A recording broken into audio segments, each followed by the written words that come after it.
ಶ್ರೀಗುರುಭ್ಯೋ ನಮಃ ಪರಮಗುರುಭ್ಯೋ ನಮಃ ಶ್ರೀಮದಾನಂದತೀರ್ಥ ಭಗವತ್ಪಾದಾಚಾರ್ಯೇಭ್ಯೋ ನಮಃ. ಚತುರ್ವೇದಿ ಸಂಶೋಧನಾ ಪ್ರತಿಷ್ಠಾನ ಅಥವಾ ಚತುರ್ವೇದಿ ಸೇವಾ ಟ್ರಸ್ಟ್ ಅಂತ ಎರಡು ಸಂಸ್ಥೆಗಳಿದೆ. ಅದು ಮುಖ್ಯವಾಗಿ ಸಮಸ್ತ ಧಾರ್ಮಿಕ ಬಂಧುಗಳಿಗೆ ಎಲ್ಲ ರೀತಿಯಾದ ಸದಾಚಾರ ಏನಿದೆ ಅದನ್ನು ತಿಳಿಸ್ಕೊಡ್ಬೇಕು ಎಂಬತಕ್ಕಂಥ ಮಹಾ ಉದ್ದೇಶವನ್ನು ಬರ್ಕೊಂಡಿದೆ. ಸುಮಾರು ಜನ ಈ ಒಂದು ಕಾರ್ಯಕ್ರಮದಲ್ಲಿ ಭಾಗಿಯಾಗ್ತಾ ಇರತಕ್ಕಂಥದ್ದು, ನಮ್ಮ ಸಂಸ್ಥೆ ಎಂಬತಕ್ಕಂಥದ್ದು ಮಾಡಿರತಕ್ಕಂತಹ ಕಾರ್ಯಕ್ರಮ ಜನರಿಗೆ ಮುಟ್ಟಿದೆ ಎಂಬುದಕ್ಕೆ ಇದು ಸಾಕ್ಷಿಯಾಗಿದೆ. ಈಗಾಗಲೇ ಗಣಪತಿಯ ಒಂದು ಪೂಜಾ ವಿಧಾನವನ್ನು ಮಾಡಿ ತೋರಿಸಿದೆ ಪ್ರಾಕ್ಟಿಕಲ್ಲಾಗಿ.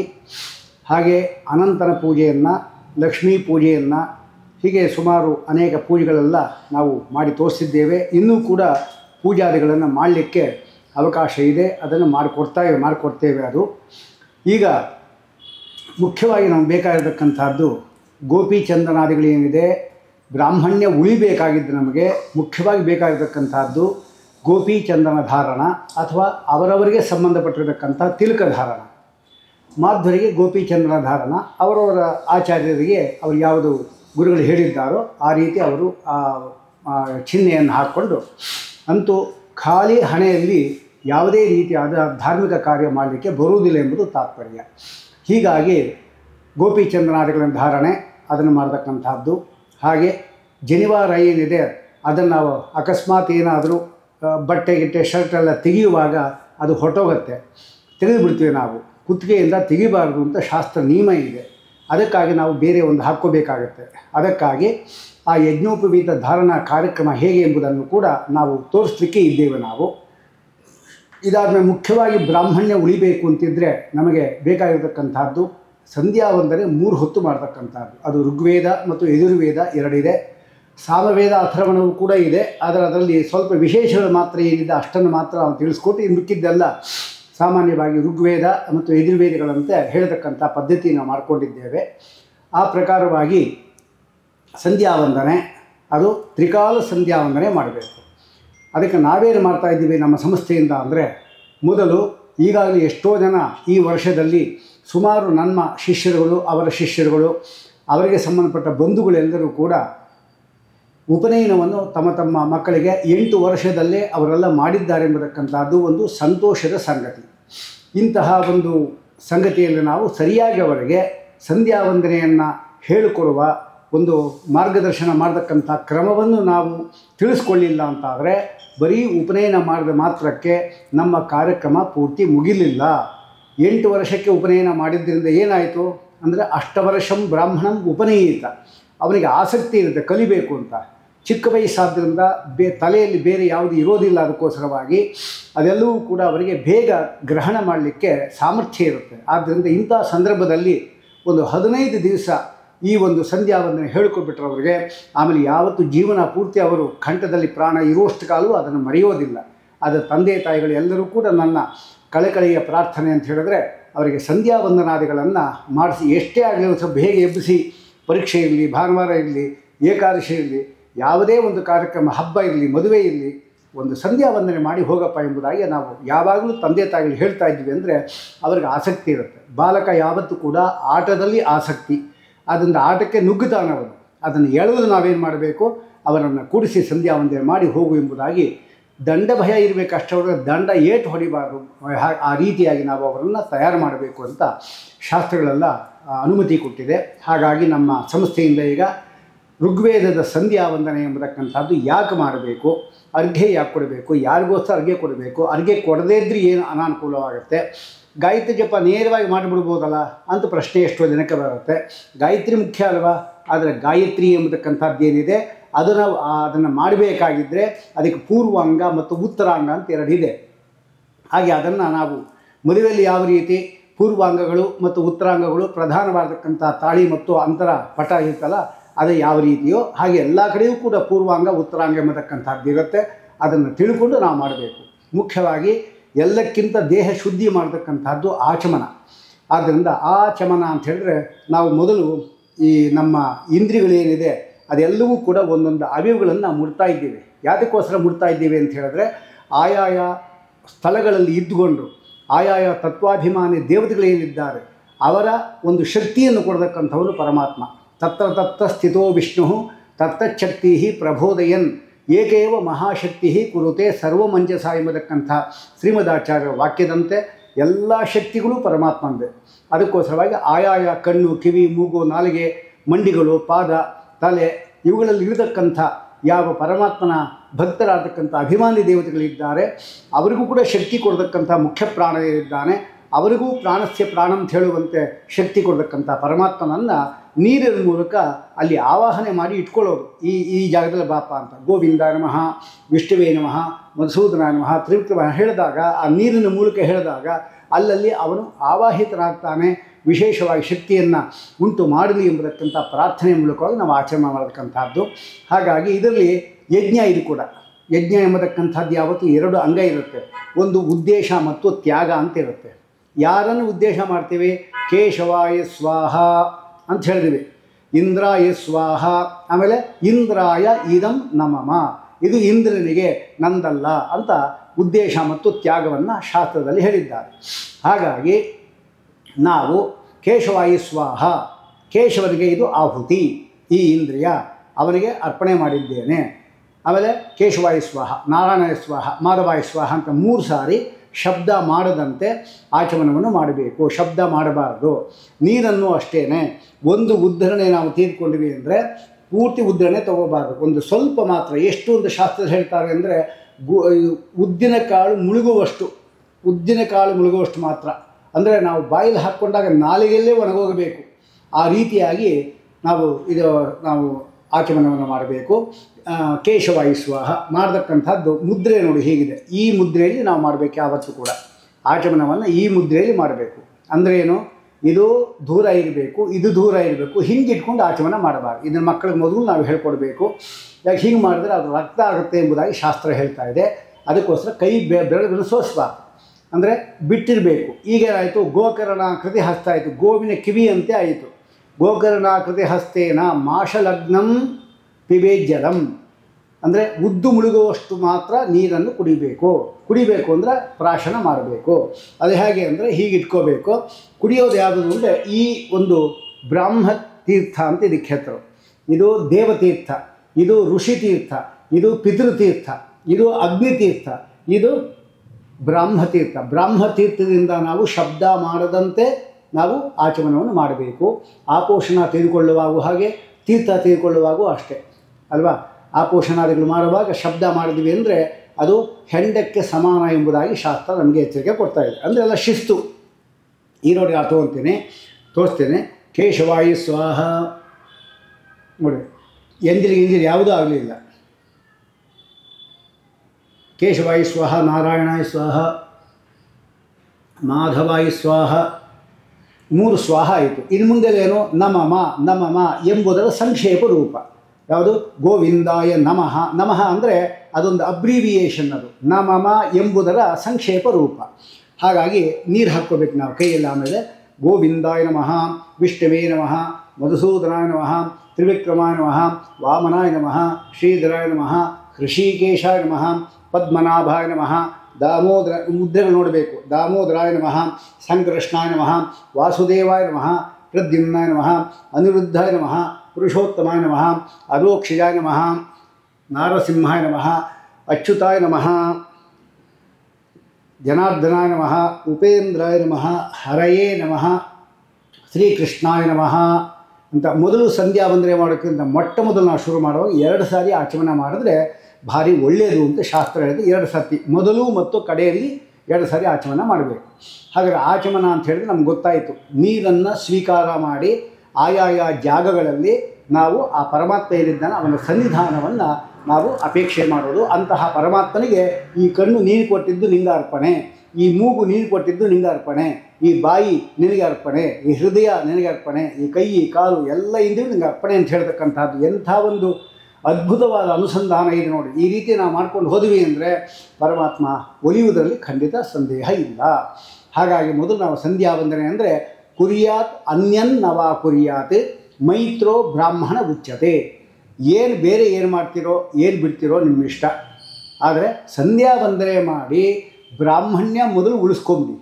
ಮೊದಲು ಬ್ರಾಹ್ಮಣ್ಯ ಉಳಿಸಿ ಆದಮೇಲೆ ನೀವು ಮಾಡಿದ್ದಕ್ಕ ದೇವ ಪೂಜಾದಿಗಳೆಲ್ಲವೂ ಕೂಡ ಮಾಡಿದ್ದೆಲ್ಲವೂ ಕೂಡ ನಿಮಗೆ ವಿಶಿಷ್ಟವಾದ ಫಲ ಕೊಡುತ್ತೆ. ಸಂಧ್ಯಾ ವಂದನೆ ಇಲ್ಲದೆ ನಾವು ದೇವ ಪೂಜೆ ಮಾಡ್ತೀವಿ ಅಂತ ಹೇಳಿದ್ರೆ ಅದು ಊರ್ಜಿತ ಆಗೋದಿಲ್ಲ. ಫಲ ಬರ್ಬೋದು, ಆದರೆ ಒಂದು ಅಲ್ಪ ಫಲ ಬರ್ಬೋದು ಅಷ್ಟೇ ಹೊರತಾಗಿ ಪೂರ್ಣವಾದ ಫಲ ಬರುವುದಿಲ್ಲ. ಅದಕ್ಕೋಸ್ಕರವಾಗಿ ನಾವು ಸಂಧ್ಯಾ ವಂದನೆ ಮೊದಲು ಮಾಡಬೇಕು. ಏನು ಮಾಡ್ತಿರೋ ಏನು ಬಿಡ್ತಿರೋ ಹೇಳಿದ್ನಲ್ಲ, ಕುಯ್ಯಾತ್ ಅನ್ಯನ್ನವ ಕುಯ್ಯಾತ್ ಮೈತ್ರೋ ಬ್ರಾಹ್ಮಣ ಉಚ್ಯತೆ. ಯಾಕೆ ಇಷ್ಟು ಹೇಳ್ತಾ ಇದ್ದಾರೆ ಅಂದರೆ, ಸಂಧ್ಯಾ ವಂದನೆ ನಾವು ಬ್ರಾಹ್ಮಣನಾಗಿ ಹುಟ್ಟಿದವನು 4 ವೇದಗಳನ್ನು ಅಧ್ಯಯನ ಮಾಡಬೇಕು. ನಮಗೆ 4 ವೇದ ಇಲ್ಲಿ ನಮ್ಮ ಶಾಖೆ ಅಧ್ಯಯನ ಮಾಡಲಿಕ್ಕೆ ನಾವಿನ್ನೂ ಮುಂದುವರೆದಿಲ್ಲ ನಾವು. ಆದರೆ ನಮ್ಮ ಸಂಸ್ಥೆಯಿಂದ ಇದೆಲ್ಲವನ್ನು ಕೂಡ ಒಂದೊಂದಾಗಿ ಕ್ರಮವಾಗಿ ಮಾಡಬೇಕು ಎಂಬತಕ್ಕಂಥ ಒಂದು ಮಹತ್ತಾದ ಉದ್ದೇಶ ನಾವು ಇಟ್ಕೊಂಡಿದ್ದೇವೆ. ಹರಿವಾಯುಗಳು ಇದಕ್ಕೆ ನಮಗೆ ಪ್ರೇರಣೆ ಕೊಟ್ಟು ಮಾಡಿಸ್ತಾ ಇದ್ದಾರೆ. ಮಾಡಿಸಬೇಕು. ಅದೆಲ್ಲ ಜನರಿಗೆ ತಲುಪಿದಾಗ ಮಾತ್ರ ನಮ್ಮ ಪೇಜಾವರ ಶ್ರೀಗಳು ಇದೆಯಿಂದ ನಮ್ಮೆಲ್ಲ ತಯಾರು ಮಾಡಿ ಅವರು ಎಷ್ಟು ಧರ್ಮವನ್ನು ಸ್ಥಾಪನೆ ಮಾಡಲಿಕ್ಕೆ ಎಷ್ಟು ತಮ್ಮ ಹಗಲು ರಾತ್ರಿ ಕೇವಲ ಒಂದಿಷ್ಟು ಊಟ ಮಾಡಿಕೊಂಡು ತಮ್ಮ ಜೀವನವನ್ನು ತನ್ನ ರಕ್ತವನ್ನು ಪೂರ್ತಿ ಸಮಾಜಕ್ಕೆ ಹಾಕಿ ಆ ಧರ್ಮ ಆಗಬೇಕು, ಧರ್ಮ ಉಳಿಬೇಕು ಎಂಬುದಾಗಿ ಅಷ್ಟು ಪ್ರಯತ್ನ ಮಾಡಿ ಹೋಗಿದ್ದಾಗ ಅವರ ಶಿಷ್ಯರಾಗಿ ನಾವು ಇಷ್ಟೂ ಮಾಡಲಿಲ್ಲ ಅಂತ ಹೇಳಿದ್ರೆ ನಾವು ಮಹಾ ಕೃತಜ್ಞರಾಗ್ತೇವೆ, ಗುರುದ್ರೋಹಿಗಳಾಗ್ತೇವೆ ಎಂಬ ಉದ್ದೇಶದಿಂದ ಈ ಕಾರ್ಯಕ್ರಮ ನಾವು ಮಾಡ್ತಾ ಇದ್ದೇವೆ. ಇದಕ್ಕೆ ಯಾವುದಕ್ಕೂ ಫೀಸ್ ಏನಿಲ್ಲ. ನೀವೇನಪ್ಪ ಫೀಸ್ ಅಂತ ಹೇಳಿದ್ರೆ 3 ಹೊತ್ತು ಕೂಡ ನೀವು ಸಂಧ್ಯಾವನ್ನು ಶ್ರದ್ಧಾ ಭಕ್ತಿಯಿಂದ ಮಾಡಿದ್ರಿ ಅಂದರೆ ಅದಕ್ಕಿಂತ ದೊಡ್ಡ ಗುರುದಕ್ಷಿಣೆ ನಮಗೇನಿಲ್ಲ. ಯಾಕೆ ನಮ್ಮ ಗುರುಗಳು ಏನು ಗುರುದಕ್ಷಿಣೆ ನಮಗೆ ಕೇಳಿಲ್ಲ, ಅದಕ್ಕೋಸ್ಕರ ನಾವು ನಿಮ್ಮನ್ನು ಏನು ಕೇಳೋದಿಲ್ಲ, ಸಂಧ್ಯಾವಂದನೆ ಮಾಡೋದು ಸಾಕೆಂಬುದು ತಾತ್ಪರ್ಯ. ಅಂತೂ ನಾವು ಪ್ರಗತಕ್ಕೆ ನಾವು ಬಂದಾಗ ಸಂಧ್ಯಾವಂದನೆ ಏನಿದೆ ಅದನ್ನು ಉಪವೀತವನ್ನು ನಾವು ಹಾಕ್ಕೊಂಡು ಜಿನವಾರ ಏನಿದೆ ಅದಕ್ಕೆ ಅದನ್ನು ಇರಲೇಬೇಕು. ಅದಕ್ಕೋಸ್ಕರ ಉಪನಯನ ಮಾಡಿದ ಮೇಲೆ ಸಂಧ್ಯಾವಂದನೆ ಮಾಡತಕ್ಕಂಥದ್ದು. ಬೇರೆ ಮಂತ್ರಗಳೆಲ್ಲ ಬೇಕಾದ್ರೆ ನಾವು ಹೇಳ್ಕೊಡ್ಬೋದು ಉಪನಯನಕ್ಕಿಂತ ಮೊದಲು. ಆದರೆ ಗಾಯತ್ರಿ ಮಂತ್ರ ವೇದ ಮಂತ್ರಗಳೆಲ್ಲ ನಾವು ಹೇಳ್ಕೊಳ್ಳಿಕ್ಕೆ ಬರೋದಿಲ್ಲ. ಯಾಕೆ ಅವನು ಶೂದ್ರನಾಗಿರ್ತಾನೆ, ಅದು ಹೇಳಿಕ್ಕೆ ಬರೋದಿಲ್ಲ. ಆಮೇಲೆ ಬೇಕಾದ್ರೆ ಹೇಳ್ಕೊಳ್ಬೋದು, ಏನು ತೊಂದರೆ ಇಲ್ಲ. ಆದ್ದರಿಂದ ಇದು ಮುಖ್ಯವಾಗಿ ತಿಳಿಬೇಕಾಗಿದ್ದು. ಅಂತೂ ಸಂಧ್ಯಾವಂದನೆಯನ್ನು ನಾವು ಮಾಡಬೇಕಾಗಿದ್ದರೆ 4 ವೇದಗಳೂ ಕೂಡ ನಮಗೆ ಪಾರಾಯಣ ಮಾಡತಕ್ಕಂಥ ಫಲ ಬರುತ್ತೆ. ಇದರಿಂದ ಬ್ರಾಹ್ಮಣ್ಯ ಮುಖ್ಯವಾಗಿ ಉಳಿಯುತ್ತೆ. ಅದಕ್ಕೆ ವಿಶ್ವಾಮಿತ್ರರು ಇದ್ದಾರೆ. ಅವರು ಸಾವಿರಾರು ವರ್ಷ ತಪಸ್ಸು ಮಾಡಿ ಊಟ ತಿಂಡಿ ನೀರು ಇಲ್ಲದೆ ಗಾಳಿ ಬಿಸಿಲು ಅಂತಹ ಜಾಗಗಳಲ್ಲಿ ಕೂತು ಆ ಪರಮಾತ್ಮನ ಮೆಚ್ಚಿಸಿಕೊಂಡು ನಮಗೆ 4 ವೇದಗಳನ್ನು ಕೊಟ್ಟಿದ್ದಾರೆ.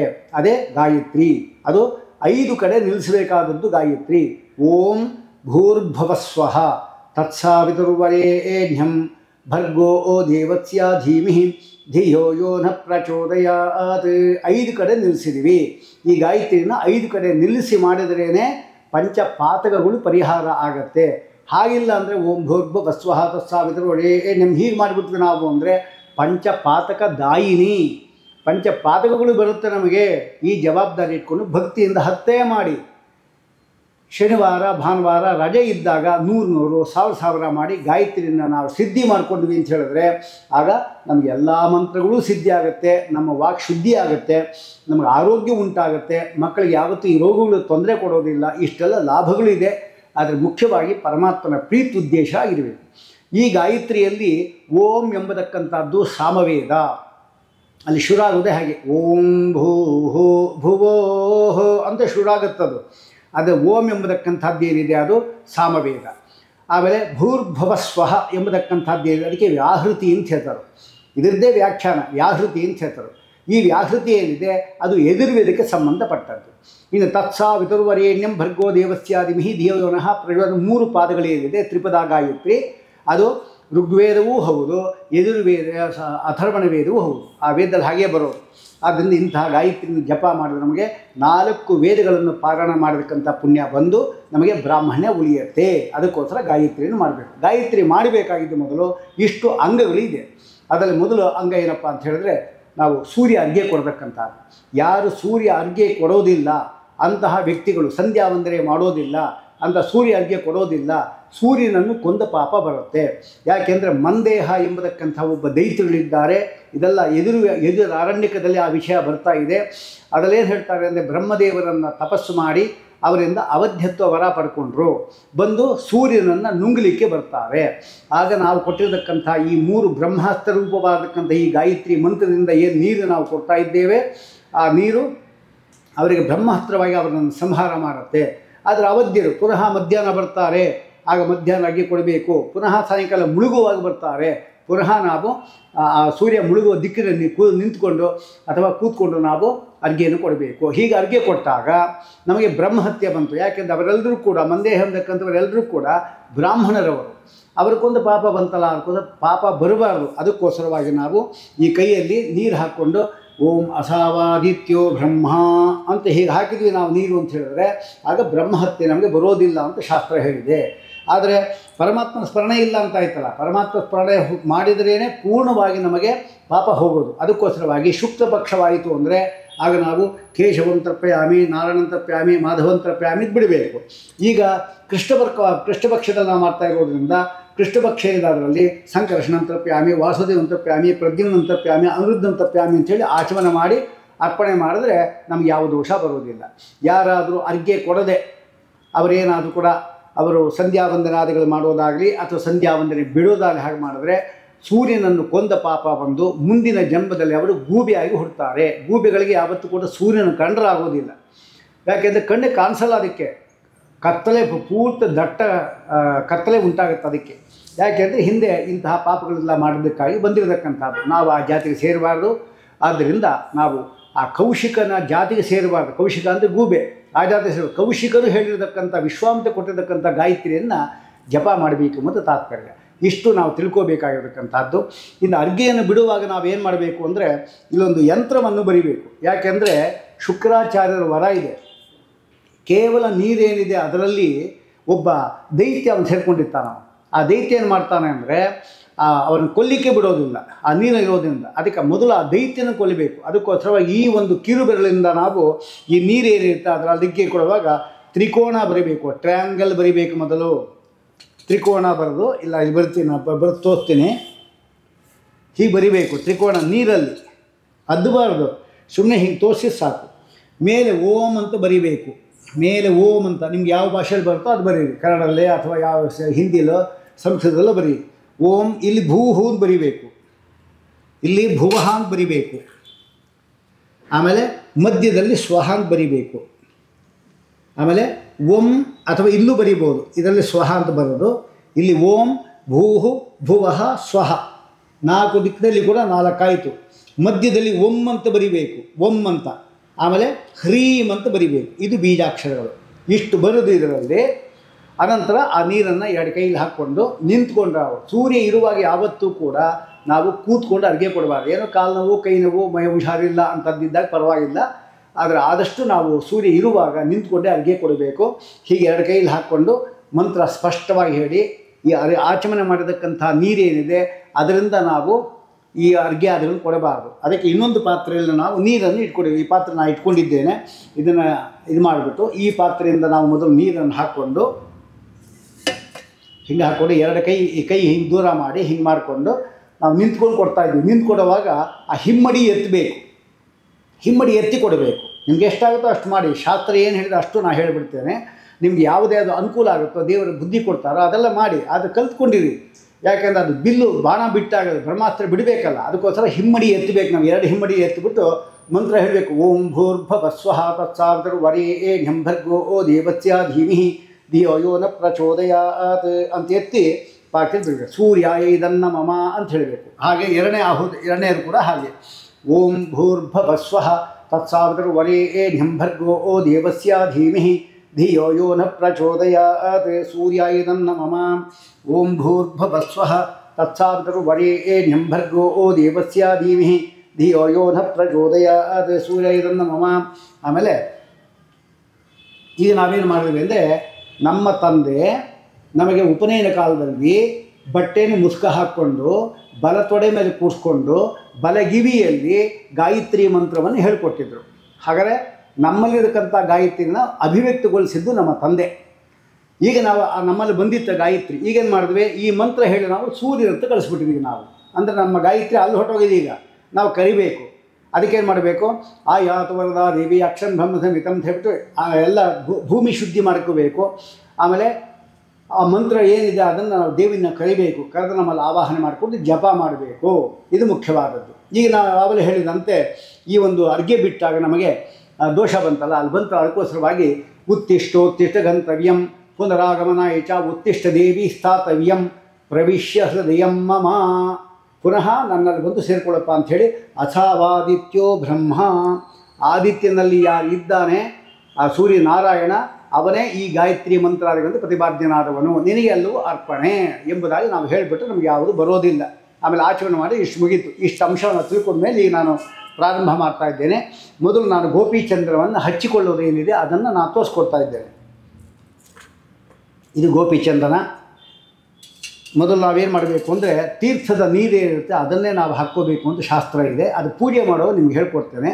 ಪೂಜೆ ಸಂಧ್ಯಾ ವಂದನೆ ಮಾಡೋಕ್ಕಿಂತ ಮೊದಲು ನಾವು ದೇವರಿಗೆ ಅದೆಲ್ಲ ಸಾಲಿಗ್ರಾಮಾದಿಗಳೆಲ್ಲ ನಾವು ನೀರು ಹಾಕಿ ತೊಳೆದು ಅದನ್ನು ಚೆಲ್ಲಿ ಪುನಃ ನಾವು ಗಂಗೆ ಜಮುನೆ ಚೇವ ಹೇಳಿಬಿಟ್ಟು ಆ ನೀರಿನಿಂದ ನಾವು ಶಂಖವನ್ನು ತೊಳ್ಕೊಂಡು ಅದಕ್ಕೊಂಡು ಅಹಂ ರುದ್ರೇಭಿಹಿ ಅಂತ ಮಂತ್ರ ಇದೆ, ಅದರಿಂದ ಅಭಿಷೇಕ ನಾವು ಮಾಡಿಬಿಟ್ರೆ ಅದು ನಿರ್ಮಾಲ್ಯ ತೀರ್ಥ ಅಂತ ಅದಕ್ಕೆ ಹೆಸರು.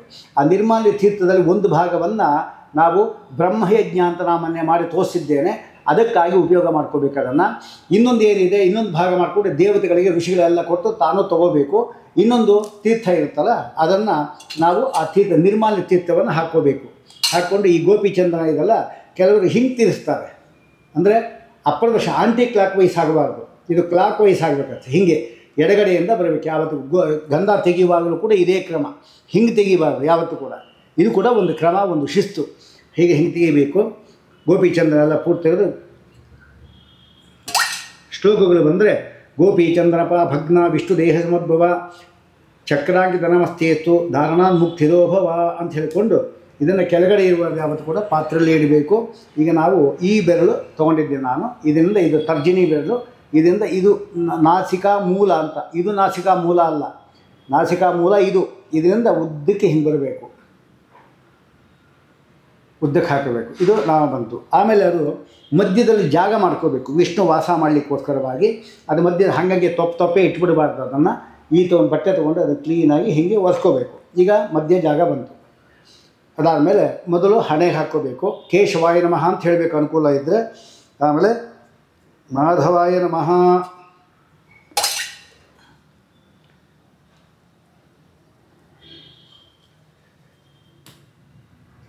ಇದಾದ ಮೇಲೆ ಹೃದಯಕ್ಕೆ ಬರಬೇಕು, ಆಮೇಲೆ ಕಂಠಕ್ಕೆ ಬರಬೇಕು, ಆಮೇಲೆ ಶಿರಸ್ಸಿಗೆ ಬರಬೇಕು. ಈ ಶಿರಸ್ಸಿಗೆ ಎಲ್ಲ ಆದಮೇಲೆ ಪುನಃ ವಾಸುದೇವಾಯ ನಮಃ ಅಂತ ಇನ್ನೊಂದು ಸಾರಿ ಇಟ್ಕೋಬೇಕು. ಅದು ಕೂಡ ಒಂದು ಶಾಸ್ತ್ರದಲ್ಲಿ ಹೇಳಿರ್ತಕ್ಕಂಥ ಒಂದು ಪದ್ಧತಿ. ಎಲ್ಲ ಮೇಲಿದ್ದೆಲ್ಲ ಆಯಿತು. ಹಣೆ, ಆಮೇಲೆ ಈ ಉದರದ ಮಧ್ಯದ್ದು ದೀಪ ಉದಿದಂತೆ ಉರಿತಾ ಇರಬೇಕು. ಇದು ಅಶ್ವತ್ಥದ ಎಲೆ ಇದ್ದಂತೆ ಇರಬೇಕು. ಇದು ಕೂಡ ವೇಣುಪತ್ರಾಕೃತಿ ಇರಬೇಕು. ಇಲ್ಲಿ ಇದು ದಂಡಾಕಾರ ಇರಬೇಕು. ಮೇಲೆ ಕೂಡ ಹಚ್ಕೊಂಡಿದ್ದೇವೆ. ಪುನಃ ಇದಾದ ಮೇಲೆ ಬಲಭಾಗಕ್ಕೆ ಬರಬೇಕು.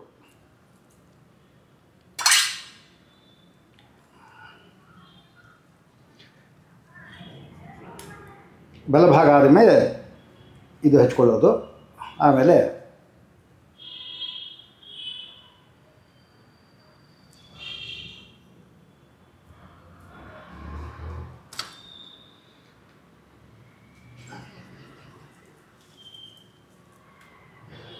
ಇಲ್ಲೊಂದು ಜಾಗ ಇದೆ, ಇದೊಂದು ಹಚ್ಕೋಬೇಕು. ಅದು 1 2 3 4 5 ಆಯಿತು. ಇದು 6, ಇದು 7. ಇದು ಶ್ರೀವತ್ಸ ಚಿಹ್ನೆ ಅಂತ ಅದು ಆಮೇಲೆ ಬರೋದು. ಅದು ಉಳಿದಿದ್ದನ್ನು ಹಚ್ಕೊಳ್ಳೋ ವ್ಯರ್ಥ ಆಗಬಾರ್ದು ಅಂಥೇಳಿ 7 ಆಯಿತು. ಆಮೇಲೆ ಪುನಃ ಈ ಎಡಭಾಗದಲ್ಲಿ ಬರುತ್ತೆ. ಇದಾದ ಮೇಲೆ ಇಲ್ಲಿದೆ, ಇದು ಇತ್ತಗಡೆ ಹಚ್ಕೋಬೇಕು. ಅನಂತರದಲ್ಲಿ ಏಳು ಬದಿ ಹಚ್ಕೋಬೇಕು.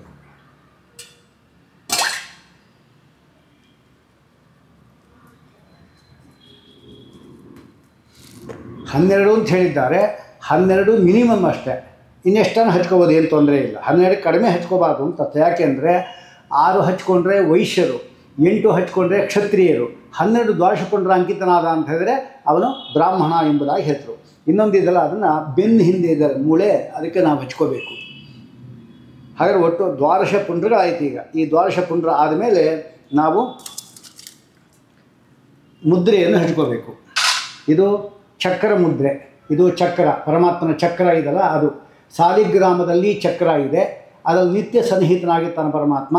ನಾವು ಕೂಡ ಈ ಒಂದು ಶೀತಲ ಅಂಕನ, ಈ ಶೀತಲ ಅಂಕನ ಅಂದರೆ ತಂಪಾಗಿರ್ತಕ್ಕಂಥದ್ದು ಇದೆಲ್ಲ ಗೋಪಿಚ, ಅದರಿಂದ ನಾವು ಹಚ್ಕೋಬೇಕು. ಅದು ಹೇಗೆ ಅಂದರೆ ನೋಡಿ, ಇಲ್ಲೊಂದು ಹಣೆಗೆ 1, ಆಮೇಲೆ 1 2 3, ಆಮೇಲೆ 1 2, ಇದು 1, ಇದು ವಿಷ್ಣು ರಹಸ್ಯದಲ್ಲಿ ಹೇಳಿರತಕ್ಕಂಥ ಕ್ರಮ ನಾನು ಹೇಳ್ತಾ ಇದ್ದೇನೆ. ನೀವೊಂದು ಕ್ರಮ ಮಾಡಿಕೊಂಡಿದ್ದರೆ ಮಾಡ್ಕೊಳ್ಳಿ, ತಪ್ಪೇನಿಲ್ಲ. ಆಮೇಲೆ ಅದಾಯಿತು. ಪುನಃ ಇಲ್ಲಿ ಬಲಗಡೆಗೆ 2 ಚಕ್ರ, ಎಡಗಡೆಗೆ ಇಲ್ಲಿ 1 ಚಕ್ರ, ಆಯಿತಾ. ಹಿಂದುಗಡೆಗೆ 1 ಚಕ್ರ, ಕಂಠ ಏನಿದೆ ಅದಕ್ಕೆ 1 2 3, ಇಲ್ಲಿ 1 2, ಒಟ್ಟು 19 ಚಕ್ರಗಳು ನಮ್ಮ ದೇಹದಲ್ಲಿ ಇರಬೇಕು. ಅದು ಒಟ್ಟಾಯಿತು 1 2 3, 1 2 1 6 ಆಯಿತು. ಆಮೇಲೆ 7 8 9 10 11 12, ಆಮೇಲೆ ಹಿಂದೊಂದು 13 14 15, ಇಷ್ಟು 15. ಆಮೇಲೆ ಇಲ್ಲಿ ಬೇರೆ ಹಾಕ್ಕೊಂಡಿದ್ದೇವಲ್ಲ ತಲೆ 1, ಇಷ್ಟಾದರೆ ಒಟ್ಟು 19 ಆಗುತ್ತೆ. ಇದು ಚಕ್ರ ಹಾಕ್ಕೊಂಡು ಇದು ಅಲ್ಲಿ ನೀರಲ್ಲಿ ಇಡಬೇಕು. ಚಕ್ರ ಆದಮೇಲೆ ಶಂಖವನ್ನು ತೆಗೆದುಕೋಬೇಕು. ಇದು ಶಂಖ ಮುದ್ರೆ ಇದೆ ಅಂತ ತೆಗೆದುಕೊಂಡು ಮೊದಲು ಈ ಬಲ ಕೆನೆಗೆ ಹಾಕೋಬೇಕು. ಆಮೇಲೆ 1 2, ಇಲ್ಲಿ 2,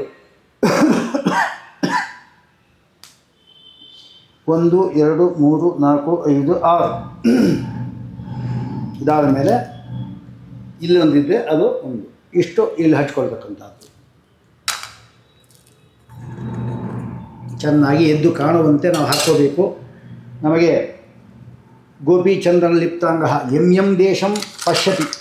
ಗೋಪಿಚಂದ್ರನ ಹಚ್ಕೊಳ್ತಾರೆ ಯಾವ ದಿಕ್ಕು ನೋಡ್ತಾನೆ ಅದು ಪವಿತ್ರವಾಗುತ್ತೆ, ಅಲ್ಲಿಂದ ನಮಗೆ ಭಯ ಬರಲ್ಲ ಅಂತ ಹೇಳ್ತಾ ಇದ್ದಾರೆ. ಇದಾದ ಮೇಲೆ ಗದಾ ಮುದ್ರೆ ಇದೆ, ಇದನ್ನು ಹಿಂಗೆ ತಗೋಬೇಕು. ಇದನ್ನು ಹಿಂಗೆ ಹಾಕಿ ಹಣೆಗೆ ಮೊದಲು 1 ಹಾಕ್ಕೋಬೇಕು, ಗದಾ ಮುದ್ರೆ. ಆಮೇಲೆ ಎಲ್ಲ ಎಡಭಾಗದ್ದು 1 2 3 4 5 6, ಇಲ್ಲಿ 2 ಅಷ್ಟೇ ಇದು. ಆಮೇಲೆ ಪುನಃ ಪದ್ಮ ಮುದ್ರೆ ಅದು ತಗೋಬೇಕು. ಈ ಪದ್ಮ ಮುದ್ರೆ ಅದರಲ್ಲಿ ಸ್ವಲ್ಪ ವ್ಯತ್ಯಾಸ ಇದೆ, ಅದು ಈ ಕ್ರಮ ಸರಿಗಿದೆ, ನಮ್ಮ ಕ್ರಮ ಇದು. ಅದರಲ್ಲಿ ಬಲಗಡೆ 1 2 3 4 5, ಬಲಗಡೆಗೆ 2. ಆಮೇಲೆ ಎಲ್ಲೆಲ್ಲಿ ನಾವು ಹಚ್ಕೊಂಡಿದ್ದೇವೆ ಅಲ್ಲೆಲ್ಲ ಕಡೆಯೂ ಕೂಡ ಈ ನಾರಾಯಣ ಮುದ್ರೆಯನ್ನು ಹಚ್ಕೋಬೇಕು. ನಾರಾಯಣ ಮುದ್ರೆ, ಇದು ನಾರಾಯಣ ಮುದ್ರೆ ಅಂದರೆ ಓಂ ನಮೋ ನಾರಾಯಣಾಯ ಅಂತ ಬರೆದಿರುತ್ತೆ. ಅದು ತಲೆ ಕೆಳಗಾಗಿ ಬರೆದಿರುತ್ತೆ. ಅದು ಕನ್ನಡದಲ್ಲಿ ಇಟ್ಟರೆ ಓಂ ನಮೋ ನಾರಾಯಣಾಯ ಅಂತ ಕಾಣಿಸುತ್ತೆ. ನಾವು ಇದನ್ನು ಹಾಕ್ಕೊಂಡಾಗ ಏನಾಗುತ್ತೆ ಅಂದರೆ ಓಂ ನಮೋ ನಾರಾಯಣಾಯ ಅಂದರೆ ಈ ಮಂತ್ರ ಹೇಳುವಾಗ ಓಂ ನಮೋ ನಾರಾಯಣಾಯ ಎಲ್ಲೆಲ್ಲ ಹಚ್ಕೊಂಡಿದ್ದೀರೋ ಅಲ್ಲೆಲ್ಲ ಕಡೆಯೂ ಕೂಡ ಒಂದು ಹಚ್ಕೊಳ್ಬೇಕಂತಹದ್ದು ಪದ್ಧತಿ.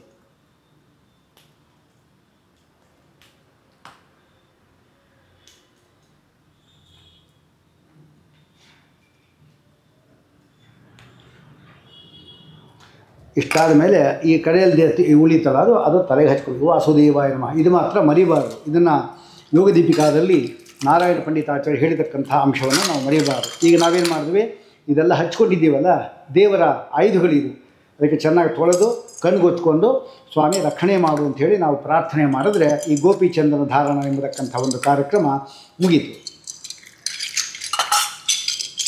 ಇದನ್ನು ಸ್ವಲ್ಪ ಅಭ್ಯಾಸ ಆದರೆ ಸರಿಯಾಗುತ್ತೆ. ಒರೆಸ್ಕೋಬೇಕು, ಒರೆಸ್ಬಿಟ್ಟು ಎಷ್ಟನ್ನು ಕೂಡ ಕಣ್ಗೊತ್ಕೊಂಡು ತಲೆ ಇಟ್ಕೊಂಡು ಆಮೇಲೆ ಆ ಪ್ರದೇಶದಲ್ಲಿ ಹಾಕಿ ಇದು ಗೋಪಿಚಂದ್ರನ ಧಾರಣ. ಈಗ ನಾನು ಸಂಧ್ಯಾವಂದನೆ ಶುರು ಮಾಡ್ತೇನೆ. ಸಂಧ್ಯಾವಂದನೆ ಶುರು ಮಾಡುವಾಗ ಮೊದಲು ಒಂದು ಕೈಯಲ್ಲಿ ಬಟ್ಟೆ ಇರಲಿ, ಯಾವತ್ತೂ ಕೂಡ ಒಂದು ಕರವಸ್ತ್ರ ಇದ್ದರೂ ಒಳ್ಳೆಯದು.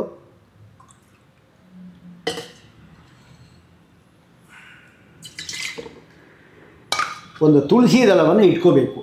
ತುಳಸಿ ದಳ ಇಟ್ಕೊಂಡು ಯಾವತ್ತೂ ಕೂಡ ಪ್ರೋಕ್ಷಣೆ ಮಾಡ್ಕೋವಾಗ ತುಳಸಿ ದಳದಿಂದ ಅಂದರೆ ದೇವರ ನಿರ್ಮಾಲ್ಯ ತುಳಸಿ ದಳ ಇರುತ್ತೆ, ಅದನ್ನು ಇಟ್ಕೊಂಡು ನಾವು ಪ್ರೋಕ್ಷಣೆ ಆದಿ ಮಾಡುವಾಗ ಅಪವಿಷ್ಟ ಮಾಡ್ಕೋವಾಗೆಲ್ಲ ಬೇಕಾಗುತ್ತೆ. ಮೊದಲು ನಾನು ದೇಹದ ಶುದ್ಧಿಗೋಸ್ಕರವಾಗಿ ನಾವು ಪುಂಡರೀಕಾಕ್ಷನ ಸ್ಮರಣೆ ಮಾಡಿದ್ವಿ ಅಂದರೆ ಬಾಹ್ಯ ಮತ್ತು ಒಳಗಡೆ ನಾವು ಶುದ್ಧಿ ಆಗ್ತೀವಿ ಅಂತಿದ್ದೇವೆ.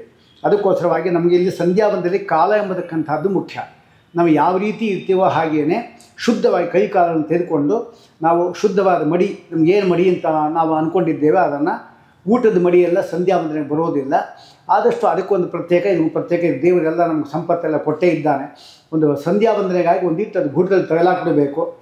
ಆಮೇಲೆ ಇನ್ನೊಂದು ನಾವು ಊಟಕ್ಕೆ ಬೇರೆ ಇಟ್ಕೋಬೇಕು. ಹಾಗೆ ಮಾಡಿಬಿಟ್ರೆ ತೊಂದರೆ ಬರೋದಿಲ್ಲ. ತುಳಸಿ ಮಣಿಯನ್ನು ಅಷ್ಟೇ, ಗಾಯತ್ರಿ ಜಪಕ್ಕಾಗೇ ನೀವು ಮಣಿ ಮಾಡುವಾಗ ಇಟ್ಕೊಂಡ್ವಿ ಅಂದರೆ ಅದು ಮಣಿ ಮಾಡ್ತಾ ಇರ್ಬೋದು. ಆದರೆ ನಾರಾಯಣ ಮಂತ್ರಕ್ಕೆ ಅದೇನೆ. ಹೀಗೆ ಎಲ್ಲ ಮಣಿಗಳನ್ನು ಕೂಡ ಗಾಯತ್ರಿ ಮಾಡ್ಕೋಬಾರ್ದು. ಯಾಕೆ ಗಾಯತ್ರಿ ಜಪ ಮಾಡುವಾಗ ನಮಗೆ ಈ ಪರ್ವದಲ್ಲೇ ಗಾಯತ್ರಿ ಇರೋದು. ಗಾಯತ್ರಿ ಪರ್ವಸು ಸಂಸ್ಥಿತ, ಅದಕ್ಕೋಸ್ಕರ ಪರ್ವದಲ್ಲೇ ಜಪ ಮಾಡಿದ್ರೆ ಒಳ್ಳೆಯದು. ಅದಕ್ಕೆ ನಾವು ಗಾಯತ್ರಿ ಜಪ ಮಾಡುವಾಗ ಮಣಿ ತುಂಬ ನಾವು ಮಾಡ್ತೀವಿ ಅಂತ ಹೇಳಿದ್ರೆ ಆಗ ಮಣಿ ಇಟ್ಕೋಬೇಕು. ಮಣಿ ಇಟ್ಕೊಂಡಾಗ ಏನಾಗುತ್ತೆ ಅಂದರೆ ಅದು ಗಾಯತ್ರಿಗೆ ಮಾತ್ರ ಮೀಸಲದು, ಬೇರೆ ಇಡಬಾರ್ದು. ಹಾಗೆ ಇಲ್ಲಿ ಕೂಡ ಅಂತ ಅರ್ಥ ಮಾಡಬೇಕು. ತುಳಸಿ ತೆಗೆದುಕೊಂಡು ಹಿಂಗೆ ಇಟ್ಕೊಂಡು ನಾವು ಓಂ ಅಪವಿತ್ರ ಅಪವಿತ್ರ ಗೋವಾ ಸರ್ವಾವಸ್ಥಾಂ ಗತೋಪಿ ವಾ ಯಸ್ಮರೇತ್ ಪುಂಡರೀಕಾಕ್ಷಂ ಸವಾಕ್ಷ್ಯ ಆಭ್ಯಂತರ ಶುಚಿ ಸಹ ಬಾಹ್ಯ ಆಭ್ಯಂತರ ಶುಚಿ, ಒಳಗೆ ಹೊರಗೆ ಶುದ್ಧನಾಗ್ತಾನೆ ಪುಂಡರೀಕಾಕ್ಷನ್ ಸ್ಮರಣೆ ಮಾಡಿದವನು. ಇದೊಂದಾಯಿತು. ಆಮೇಲೆ ಆಚಮನ ಕೇಶವ ಆಮೇಲೆ ತೋರಿಸ್ಕೊಟ್ನಲ್ಲ, ಗೋಕರ್ಣಾಕೃತಿ ಹಸ್ತ, ಕೇಶವಾಯ ಸ್ವಾಹ, ನಾರಾಯಣಾಯ ಸ್ವಾಹ, ಮಾಧವಾಯ ಸ್ವಾಹ, ಕೈ ನೀರು ಹಾಕ್ಕೊಂಡು ಗೋವಿಂದಾಯ ನಮಃ, ವಿಷ್ಣವೇ ನಮಃ, ಮಧುಸೂದನಾಯ ನಮಃ, ತ್ರಿವಿಕ್ರಮಾಯ ನಮಃ, ವಾಮನಾಯ ನಮಃ, ಶ್ರೀಧರಾಯ ನಮಃ, ಋಷಿಕೇಶಾಯ ನಮಃ, ಪದ್ಮನಾಭಾಯ ನಮಃ, ದಾಮೋದರಾಯ ನಮಃ, ಸಂಕೃಷ್ಣಾಯ ನಮಃ, ವಾಸುದೇವಾಯ ನಮಃ, ಪ್ರದ್ಯುಮ್ನಾಯ ನಮಃ, ಅನಿರುದ್ಧಾಯ ನಮಃ, ಪುರುಷೋತ್ತಮಾಯ ನಮಃ, ಅಧೋಕ್ಷಿತಾಯ ನಮಃ, ನಾರಸಿಂಹಾಯ ನಮಃ, ಅಚ್ಯುತಾಯ ನಮಃ. ಈ ಮುದ್ರೆ ಅಚ್ಯುತಾಯ ನಮಃ, ಜನಾರ್ದನಾಯ ನಮಃ, ಉಪೇಂದ್ರಾಯ ನಮಃ, ಹರೇ ನಮಃ, ಶ್ರೀಕೃಷ್ಣಾಯ ನಮಃ, ಓಂ. ಇನ್ನು ಪ್ರಾಣಾಯಾಮ ಎಂಬುದಾಗಿ, ಈ ಪ್ರಾಣಾಯಾಮವನ್ನು ಮಾಡುವಾಗ ನಾವು ಜೋರಾಗಿ ಮಂತ್ರವನ್ನು ಹೇಳಿಕ್ಕೆ ಬರೋದಿಲ್ಲ, ಹೇಳಬಾರ್ದು, ಮೆತ್ತಗೆ ಮನಸ್ಸಲ್ಲೇ ಹೇಳ್ಕೋಬೇಕು. ಅಕಸ್ಮಾತ್ ಆ ಮಂತ್ರ ಹೇಳ್ತಾ ಇರುವಾಗ ನಮಗೆ ವಾಯು ಮತ್ತು ಪರಮಾತ್ಮನ ಸ್ಮರಣೆ ಎಂಬತಕ್ಕಂಥದ್ದು ಇರಬೇಕು. ಈ ಪ್ರಣವಸ್ಯ ಎಲ್ಲ ಮಾಡಲೇಬೇಕು. ಓಂ ಪ್ರಣವಸ್ಯ ನೋಡಿ, ಯಾರು ಒಟುಗಳಿದ್ದಾರೆ ಅವರು ಹಿಂಗೆ ಇಟ್ಕೋಬೇಕು, ಈ ಎರಡು ಬೇರೆ ದೂರ ಇರಬೇಕು ಒಟುಗಳು. ಓಂಕಾರ ಆಕೃತಿ ಅಂತ ಹೇಳ್ತಾರೆ. ಗೃಹಸ್ಥಾಶ್ರಮಗಳು ಪೂರ್ತಿ ಮೂಗನ್ನು ಇಟ್ಕೋಬೇಕು. ಆದರೆ ಇದು ಪ್ರಾಣಾಯಾಮ ಮಾಡುವಾಗ ಮೊದಲು ಈ ಬೆರಳಿನಿಂದ ಒತ್ತಬೇಕಿದನ್ನು.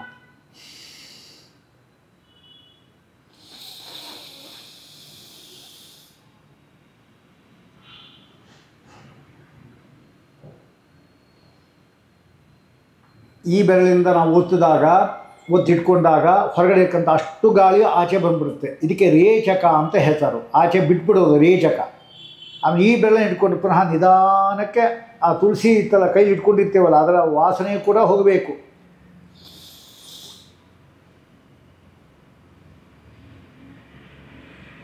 ಆಮೇಲೆ ಪೂರ್ಣವಾಗಿ ಅದನ್ನು ಭದ್ರ ಮಾಡಿಬಿಡಬೇಕು. ಅಂದರೆ ರೇಚಕ, ಪೂರಕ, ಕುಂಭಕ. ರೇಚಕ ಅಂದರೆ ಬಲಭದಿಂದ ಬಿಡೋದು, ಎಡದಿಂದ ನಿಧಾನಕ್ಕೆ ಎಳ್ಕೊಳ್ಳೋದು ಪೂರಕ, ಒಟ್ಟಿಗೆ ಬಂದ್ ಮಾಡೋದೇನಿದೆ ಅದು ಕುಂಭಕ. ಈ ಮೂರು ಕಾರ್ಯಕ್ರಮದಲ್ಲಿ ಕೂಡ ವಾಯು ಮತ್ತು ನಾರಾಯಣನ ಸ್ಮರಣೆ ಮಾಡ್ತಾ ಇರಬೇಕು ಅಂತ ಶಾಸ್ತ್ರ.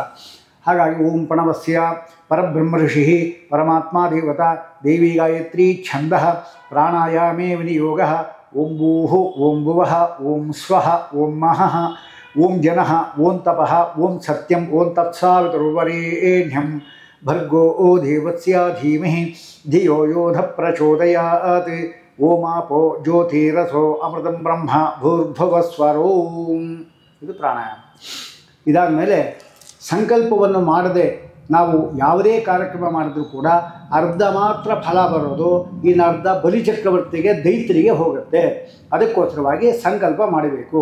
ಯಾವ ದೇಶದಲ್ಲಿದ್ದೇವೆ, ಯಾವ ಕಾಲ, ಯಾವ ಮನ್ವಂತರ, ಯಾವ ಅಯನ, ಇದೆಲ್ಲವನ್ನು ಕೂಡ ಹೇಳಿ ಅಂತಹ ಕಾಲ ನಿಯಾಮಕನಾದ ಪರಮಾತ್ಮನಿಗೆ ಅರ್ಪಣೆ ಮಾಡೋದು. ಅದಕ್ಕೆ ಈ ಬೆರಳನ್ನು ಹಿಂಗಿಟ್ಕೊಂಡು ಹೀಗಿಟ್ಕೋಬೇಕು.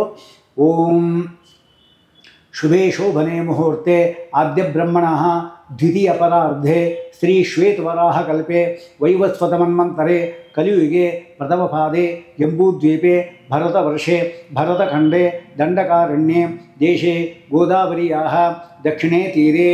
ಇಲ್ಲಿ ಗೋದಾವರಿಯಾಹ ದಕ್ಷಿಣೇ ತೀರೆ. ನಾವು ಉತ್ತರ ಪ್ರದೇಶಕ್ಕೆ ಹೋದ್ವಿ ಅಂದರೆ ಉತ್ತರೇ ತೀರೆ ಅಂತ ಹೇಳಬೇಕು. ದಕ್ಷಿಣೇ ತೀರೆ. ಉಡುಪಿಗೆ ಹೋದಾಗ ನಾವು ಪರಶುರಾಮ ಕ್ಷೇತ್ರ ಅಂತ ಹೇಳಬೇಕು, ಇಲ್ಲಿ ರಾಮಕ್ಷೇತ್ರ ಅಂತ ಹೇಳಬೇಕು. ಗೋದಾವರಿಯ ದಕ್ಷಿಣೇ ತೀರೆ ಶಾಲಿವಾಹನ ಶಕೆ ಬೌದ್ಧಾವತಾರೆ ರಾಮಕ್ಷೇತ್ರೆ ಅಸ್ಮಿನ್ ವರ್ತಮಾನೆ ಚಾಂದ್ರಮಾನೇನ. ನಮ್ಮದೆಲ್ಲ ಚಾಂದ್ರಮಾನ, 3 ಮಾನಗಳಿದೆ. ಚಾಂದ್ರಮಾನ, ಸೌರಮಾನ ಮತ್ತು ಬೃಹಸ್ಪತಿಮಾನ ಅಂತಿದೆ. ಬೃಹಸ್ಪತಿಮಾನವನ್ನು ಉತ್ತರ ಪ್ರದೇಶ ಎಲ್ಲ ಮಾಡ್ತಾರೆ. ಅವರಿಗೆ ಈಗ ಖರನಾಮ ಸಂವತ್ಸರ ನಡೀತಾ ಇದೆ. ಹಾಗಾಗಿ ಇದನ್ನು ನಾವು ತಿಳ್ಕೋಬೇಕು. ಇದನ್ನು ಓಂ ಶೋಭನಕೃನ್ನಾಮ ಸಂವತ್ಸರೇ. ಈಗ ಉತ್ತರಾಯಣೆ, ಆಮೇಲೆ ಶಿಶಿರ ಋತವು ಎಲ್ಲ ಶಿಶಿರ ಋತು ನಡೀತಾ ಇದೆ. ಈಗ ಶಿಶಿರ ಋತು ಮಾಘ ಮಾಸ ಕೃಷ್ಣ ಪಕ್ಷೆ. ಇವತ್ತು ದಶಮಿ. ಇವತ್ತು ಅದಕ್ಕೋಸ್ಕರವಾಗಿ ದಶಮ್ಯಾಂ ಪುಣ್ಯತಿಥೌ. ಇವತ್ತು ಮಂಗಳವಾರ. ಆದ್ದರಿಂದ ಭೌಮವಾಸರ ಯುಕ್ತಾಯಾಂ ಶುಭ ನಕ್ಷತ್ರ ಶುಭಯೋಗ ಶುಭಕರಣ ಏವಂ ಗುಣ ವಿಶೇಷ ವಿಶಿಷ್ಟಾಯಾಂ ಶುಭತಿಥೌ ಭಾರತೀ ರಮಣ ಮುಖ್ಯ ಪ್ರಾಣಾಂತರ್ಗತ ಮಾಧ್ವರಿ ಏನು ಮಾಡ್ತಾರೆ, ಮಧ್ವಾಚಾರ್ಯರು ಅನುಯಾಯಿಗಳು ಇದ್ದಾರೆ, ಅವರು ಸ್ಪಷ್ಟವಾಗಿ ಭಾರತೀ ರಮಣ ಎಂಬತಕ್ಕಂಥದ್ದೇನಿದೆ ಆ ಪದ ಜೀವಾತ್ಮ ಮತ್ತು ಪರಮಾತ್ಮರ ಇಬ್ಬರನ್ನು ಕೂಡ ಒಂದುಗೂಡಿಸ್ತಕ್ಕಂಥದ್ದು, ಲಿಂಕ್ ಇದ್ದಾಗೆ ಯಾರು ಭಾರತೀ ರಮಣ. ವಾಯುವಿನ ಮೂಲಕ ತಾನೇ ನಮಗೆಲ್ಲ ನಿಮ್ಗೆ ಗೊತ್ತಾಗ್ತಾ ಇರೋದು. ಈಗ ವಾಯು ಮಧ್ಯೆ ಇಲ್ಲ ಅಂದರೆ ಆಗೋದಿಲ್ಲ. ನಾವು ಯಾವುದೇ ಒಂದು ಕರ್ಮವನ್ನು ಪರಮಾತ್ಮ ಅರ್ಪಣೆ ಮಾಡಬೇಕಾಗಿದ್ದರೆ ನಮಗೆ ಆ ಶಕ್ತಿ ಇಲ್ಲ. ನಾವು ನಿಮಗೆ ತಲುಪಿಸ್ಬೇಕೀಗ ಸಂಧ್ಯಾ ವಂದನೆ ಏನು ಮಾಡ್ತಾ ಇದ್ದೀವಿ, ಗಾಳಿಯ ಮೂಲಕನೇ ನಿಮಗೆಲ್ಲ ಕಡೆ ಬರೋದು. ಅದು ಆ ಗಾಳಿ ಎಂಬತಕ್ಕಂಥದ್ದು ನಮಗೆ ಬೇಕು. ಅದಕ್ಕೆ ಭಾರತೀ ರಮಣ ಎಂಬುದಾಗಿ ನಾವು ಅದನ್ನು ಹೇಳ್ತಾ ಇದ್ದೇವೆ. ಯಾರಿಗೆ ಆ ಪದ್ಧತಿ ಇಲ್ಲ ಅವ್ರ ಇಷ್ಟ, ಅವ್ರು ಹೇಳ್ತಿದ್ದು ಏನು ತೊಂದರೆ ಇಲ್ಲ. ಆದರೆ ಅವರು ಕೂಡ ಹೇಳಿಕೊಂಡ್ರೆ ಒಳ್ಳೆಯದು ಅಂತ ನನ್ನ ತಾತ್ಪರ್ಯ ಅಷ್ಟೇ. ಹಾಗಾಗಿ ಹೊಸದಾಗಿ ನಿಯಮ ಮಾಡ್ಕೊಳ್ಳೋದು ಬೇಡ. ಅವ್ರ ಪದ್ಧತಿ ಗುರುಗಳು ಏನು ಹೇಳ್ಕೊಟ್ಟಿದ್ದಾರೆ ಅದೇ ಪದ್ಧತಿಯಲ್ಲಿ ಬರೋದು. ಹಾಗಾಗಿ ಭಾರತೀ ರಮಣ ಮುಖ್ಯ ಪ್ರಾಣಾಂತರ್ಗತ ಇದು ಸವಿತ್ರ ನಾಮಕ ನಾರಾಯಣ ಅಂತ ಹೇಳ್ತಾರೆ. ಸಂಧ್ಯಾ ವಂದನೆಗೆ ಸವಿತ್ರ ನಾಮಕ ಶ್ರೀ ನಾರಾಯಣ ಪ್ರೇರಣೆಯ ಸವಿತ್ರಂ ಶ್ರೀ ಲಕ್ಷ್ಮೀನಾರಾಯಣ ತತ್ಸಂ ಪ್ರಾತಃ ಸಂಧ್ಯಾ ವಂದನಂ ಉಪಾಸಿಸ್ಯೇ. ಪ್ರಾತಃ ಸಂಧ್ಯಾ ವಂದನೆ ಮಾಡ್ತೇನೆ ಅಂತ ಸಂಕಲ್ಪ. ಇಲ್ಲಿ ಶಿವೇಶಮೂತ ಆದ್ಯ ಬ್ರಹ್ಮಣ ಅಂತ ಹೇಳುವಾಗ ಶ್ರೀ ಶ್ವೇತವರಾಹ ಕಲ್ಪೆ ಅಂತ. ಈಗ ಬ್ರಹ್ಮದೇವರು 50 ವರ್ಷ ತಪಸ್ಸು ಮಾಡಿ ಆದಮೇಲೆ 51ನೇ ವರ್ಷದಲ್ಲಿ ಮೊದಲನೆಯ ದಿವಸದಲ್ಲಿ ವರಾಹ ರೂಪಿಯಾದ ಪರಮಾತ್ಮ ಏನಿದ್ದಾನವನು ಬಿಡಿ ಹಂದಿ ರೂಪದಲ್ಲಿ ಬಂದ. ಅದಕ್ಕೆ ಶ್ವೇತವರಾಹ ಕಲ್ಪ. ಕಲ್ಪ ಅಂದರೆ ಬ್ರಹ್ಮದೇವರು ಒಂದು ದಿವಸ, ಅದು ಹಗಲು, ಅದು ನಡೀತಾ ಇದೆ ಈಗ ಅಲ್ವಾ. ಅದಕ್ಕೆ ಶ್ವೇತವರಾಹ ಕಲ್ಪೆ. ವೈವಸ್ವತ ಮನ್ವಂತರ ಅಂತಿದೆ. ಒಟ್ಟು 14 ಮನ್ವಂತರಗಳಿದೆ. ಅದರಲ್ಲಿ 6 ಮನ್ವಂತರ ಮುಗಿದೋಯ್ತದು. ಈಗ 7ನೇ ಮನ್ವಂತರ ವೈವಸ್ವತ ಮನ್ವಂತರ, ಅದು ನಡೀತಾ ಇದೆ. ಅಷ್ಟಾವಿಂಶತಿತಮೇ, ಇದು 28ನೇ ಆವೃತ್ತಿ. ಇದು ಅಂದರೆ 27 ಬಾರಿ ಕೃತ ತ್ರೇತ ದ್ವಾಪರ ಕಲಿಗಳು ಮುಗಿದೋದವು. 28ರಲ್ಲಿ ಕೃತ ತ್ರೇತ ದ್ವಾಪರ ಮುಗಿದವು. ಕಲಿಯುಗದಲ್ಲಿ ನಾವಿದ್ದೇವೆ. ಇನ್ನು 49 ಆದರೆ ಈ ಒಂದು ಮನ್ವಂತರ ಮುಗಿಯುತ್ತೆ. ಹಾಗೆ ವೈವಸ್ವತ ಮನ್ವಂತರೇ ಕಲಿಯುಗೆ ಪ್ರಥಮ ಪಾದೆ. ಕಲಿಯುಗದಲ್ಲಿ ಪ್ರಥಮ ಪಾದ 4 ಪಾದ ಇದೆ. ಪ್ರಥಮ ಪಾದದಲ್ಲಿ ಇಷ್ಟು ಪಾಪಗಳು ನಡೀತಾ ಇದೆ ಅಂತ ಹೇಳಿದ್ರೆ ಇನ್ನು ನಾವು ಊಹೆ ಮಾಡ್ಕೋಬೋದು ನಾವು. ಪ್ರಥಮ ಪಾದೆ ಇದು ಜಂಬೂದ್ವೀಪ. ಜಂಬೂದ್ವೀಪದಲ್ಲಿ ಭಾರತ ವರ್ಷ ಅಂದರೆ 9,000 ಯೋಜನ. ಅದು ಒಂದು ಯೋಜನ ಅಂತ 6.6 ಮೈಲಿ, 9,000 ಯೋಜನ. ಈಗ ನಾವಿರೋದಲ್ಲಿ ಭರತ ಖಂಡದಲ್ಲಿ, ಅಂದರೆ ಏನು, ಕನ್ಯಾಕುಮಾರಿಯಿಂದ ಹಿಮಾಲಯ ಏನಿದೆ ಅದು ಭರತಖಂಡ. ಇದು ಕರ್ಮಭೂಮಿ. ಈ ಕರ್ಮಭೂಮಿಯಲ್ಲಿ ಮಧ್ವಾಚಾರ್ಯರು ಅವತಾರ ಮಾಡಿದ್ದು. ಆದ್ದರಿಂದ ನಾವು ಈ ಭೂಮಿಲಿ ಇರಬೇಕು ಅಂತ ತಾತ್ಪರ್ಯ. ಕರ್ಮಾನುಸಾರವಾಗಿ ಅವರು ಪರಮಾತ್ಮ ಇಲ್ಲಿ ಆದೇಶ ಕೊಡ್ತಾರೆ, ಅಲ್ಲಲ್ಲಿ ಹೋಗ್ತಾ ಇರ್ತಾರೆ. ಅದು ನಮ್ಮ ಕರ್ಮವನ್ನು ಮಾತ್ರ ಬಿಡಬಾರ್ದು. ಎಲ್ಲಿ ಹೋದರೂ ಕೂಡ ನಾವು ಊಟ ಮಾಡ್ತೀವೋ ಇಲ್ವೋ, ಹಾಗೆ ಸಂಧ್ಯಾ ವಂದನೆ ಬಿಡಬಾರ್ದು. ಅಷ್ಟೇ ಮುಖ್ಯವಾದ ತಾತ್ಪರ್ಯ. ಹಾಗಾಗಿ ಜಂಬೂದ್ವೀಪೆ ಭರತವರ್ಷೆ ಭರತಖಂಡೆ ದಂಡಕಾರಣ್ಯೆ ದೇಶೆ ಗೋದಾವರಿಯಾಹ ದಕ್ಷಿಣೇ ತೀರೆ ಶಾಲಿವಾಹನಶಿಕೆ. ಸುಮಾರು ರಾಜ್ಯಭಾರ ಮಾಡಿದವರು ಶಾಲಿವಾಹನಶಿಕ ವಿಕ್ರಮ ಎಲ್ಲ ಇದ್ದಾರೆ. ಇದು ದೊಡ್ಡದಿದು ಈ ಶಾಲಿವಾಹನಶಿಕ. ಅದಕ್ಕೋಸ್ಕರವಾಗಿ ಆ ಶಾಲಿವಾಹನಶಿಕೆ ಬೌದ್ಧಾವತಾರೆ ರಾಮಕ್ಷೇತ್ರೆ ಅಸ್ಮಿನ್ ವರ್ತಮಾನ ಶಾಂತಮ ಅಂತ ಎಲ್ಲ ಏನೇನು ವರ್ಷ ಆಮೇಲೆ ಅಯನ ಅದೆಲ್ಲ ಮಾಡಬೇಕು. ಅದೆಲ್ಲ ಪ್ರತಿಯೊಂದು ಹೇಳ್ಬಿಟ್ಟು ಜ್ಞಾಪಿಸ್ಕೊಂಡು ಆ ಕಾಲ ನಿಯಾಮಕರಾದ ಪರಮಾತ್ಮ ಸ್ಮರಣೆ ಮಾಡಿಕೊಂಡು ಪ್ರಾತಃ ಸಂಧ್ಯಾ ವಂದನೆ ಮಾಡ್ತೀನಿ ಅಂತ ಹೇಳಬೇಕು. ಮೊದಲು ನಾವು ಬಾಹ್ಯ ಶುದ್ಧಿ ಎಲ್ಲ ಮಾಡ್ಕೋಬೇಕು. ಅದಕ್ಕಾಗಿ ಓಂ ಆಪೋ ಇಷ್ಟೇತಿ. ಈಗ ತುಳಸಿ ಇಟ್ಕೊಂಡಿರಬೇಕು ಅಂತ ಹೇಳಿದ್ರೆ ನಿರ್ಮಾಲ್ಯ ತುಳಸಿ ಇಟ್ಕೊಂಡು ಆಪೋ ಇಷ್ಟೇತಿ ಎಲ್ಲ ಮೊದಲು ಛಂದಸ್ಸು ಋಷಿ ಎಲ್ಲ ಹೇಳಿಬಿಡಬೇಕು. ಆಮೇಲೆ ನಾವು ಕರ್ಮ ಶುರು ಮಾಡಬೇಕು. ಓಂ ಆಪೋ ಇಷ್ಟಾಮ ಯೋಗವಾಹ ಶುರು ಮಾಡೋಕ್ಕಿಂತ ಮೊದಲು ಆಪೋ ಇಷ್ಟೇತಿ. ಯಾಕೆ ಋಷಿಗಳು ಅವರಲ್ಲಿ ಎಷ್ಟು ಕಷ್ಟಪಟ್ಟು ನಮ್ಗೆ ಕೊಟ್ಟಿರ್ತಾರೆ, ಅವರು ಜ್ಞಾಪಿಸ್ಕೊಳ್ಳಿ ನಾವು ಮಾಡಿದ್ವಿ ಅಂದರೆ ನಮಗೆ ಮರಣಾಂತಿಕ ಪೆಟ್ಟು ಉಂಟಾಗುತ್ತೆ ಅಂತ ಶಾಸ್ತ್ರ ಹೇಳ್ತಾ ಇದೆ. ಯೋವ ಅವಿದಿತ ಆರ್ಷಚ್ಛಂದೋ ದೈವತೇನ ಯಜತಿ ಯಾಜಯತಿ ಸಹ ಪ್ರವಾಮೀಯತೆ ಗರ್ತೇವ ಪ್ರತಿಪದ್ಯತೆ. ದೊಡ್ಡ ಹಳ್ಳದಲ್ಲಿ ಬೀಳ್ತಾನೆ ಅಂತ ಹೇಳ್ತಾ ಇದೆ. ಅದಕ್ಕೋಸ್ಕರ ಆ ಋಷಿಗಳಿಗೆ ಕೃತಜ್ಞತೆ ತೋರಿಸ್ಲಿಕ್ಕೋಸ್ಕರವಾಗಿ ಆಪೋ ಇಷ್ಟೇತಿ. ತ್ರಿಚಸ್ಯ ಸೂಕ್ತಸ್ಯ. ತ್ರಿಚ ಅಂದರೆ 3 ಋಕ್ಕುಗಳು ಮಾತ್ರ ಅಷ್ಟೇ. ತ್ರಿಸೂಕ್ತಸ್ಯ ಸಿಂಧು ದ್ವೀಪ ಋಷಿ ಆಪೋ ದೇವತಾ ಗಾಯತ್ರಿ ಛಂದ ಮಾರ್ಜನೆ ವಿನಿಯೋಗ. ಇಷ್ಟು ಹೇಳಿಬಿಟ್ಟು ಆಮೇಲೆ ಪ್ರೋಕ್ಷ ಮಾಡ್ಕೋಬೇಕು. ಆಪೋ ಇಷ್ಟ ಮಾಯೋ ಭುವಾಹ ತಾನ ಭೂಜ್ಯೆ ದಾಧಾತನ ಮಹೇರಣ ಆಯ ಚಕ್ಷಾಸೆ ಯೋವ ಶಿವತಮೋ ರಸಃ ತಸ್ಯಾಭಾಜ ಯತೇಹನಾಹ ಉಷತೀರೇವ ಮಾತರಾಹ ತಸ್ಮಾ ಅರಂಗ ಮಾಮಭೋ ಯಸ್ಯ ಕ್ಷಯ ಆಯ ಜಿನ್ವಾಥ ಆಪೋ ಜನಯಾತಾಚನಃ ಓಂ. ಆಮೇಲೆ ಜಲಾಭಿಮಂತ್ರಣ ಅಂತ ನಾವೇನೇನು ಪಾಪಗಳು ಮಾಡಿದ್ದೇವೆ ಅದೆಲ್ಲ ಪಾಪಗಳನ್ನು ಕೂಡ ಹೇಳಿ ನಾವು ಅದನ್ನು ನೀರನ್ನು ತೆಗೆದುಕೊಳ್ಳುವುದರ ಮೂಲಕ ಅಷ್ಟನ್ನು ಕೂಡ ನಿಂಗೆ ಅರ್ಪಣೆ ಮಾಡಿದ್ದೇನೆಂಬುದಾಗಿ ನಮ್ಮನ್ನು ನಾವೇ ಅರ್ಪಣೆ ಮಾಡಿಬಿಡೋದು. ಜೋಹೋಸಿ ಸ್ವಾಹ ಅಂತ ಅಲ್ಲಿ ಹೇಳ್ತೀವಿ. ಏನೇನು ಪಾಪ ಮಾಡಿದ್ದೇವೆ ಅದೆಲ್ಲ ಹೇಳ್ತಾ ಇದ್ದೀವಿ. ಸೂರ್ಯಶ್ಚೇತಸಮಂತಸ್ಯ ನಾರಾಯಣ ಋಷಿ ಸೂರ್ಯಮಾ ಮನ್ಯುಪತೆಯೋ ರಾತ್ರಿದೇವತಾ ರಾತ್ರಿ ಮಾಡಿದ ತಪ್ಪೆಲ್ಲ ಪರಿಹಾರ ಮಾಡೋದಕ್ಕೆ ರಾತ್ರಿ ದೇವತಾ ಅಂತ ಹೇಳಬೇಕು. ಸಾಯಂಕಾಲ ಮಾಡೋದು ಅಹದ್ ದೇವತಾ ಅಂತ ಹೇಳಬೇಕು. ರಾತ್ರಿ ದೇವತಾ ಪ್ರಗತಿಚ್ಛಂದ ಜಲಾಭಿಮಂತ್ರಣೇ ವಿನಿಯೋಗ. ಓಂ ಸೂರ್ಯಶ್ಚ ಮಾಮುನ್ಯಶ್ಚ ಮನ್ಯುಪತೆಯಶ್ಚ ಮನ್ಯುಕೃತೇಭ್ಯ. ಪಾಪಗಳು ಮಾಡಿದ್ದೆಲ್ಲ ಪರಿಹಾರ ಮಾಡಲಿ. ಪಾಪೇಭ್ಯೋ ರಕ್ಷಂತಾಂ. ಏನು ಪಾಪ ಮಾಡಿದ್ದೀವಿ? ಪಾಪೇಭ್ಯೋ ರಕ್ಷಂತಾಂ ಯದ್ರಾತ್ರಿಯಾತ್.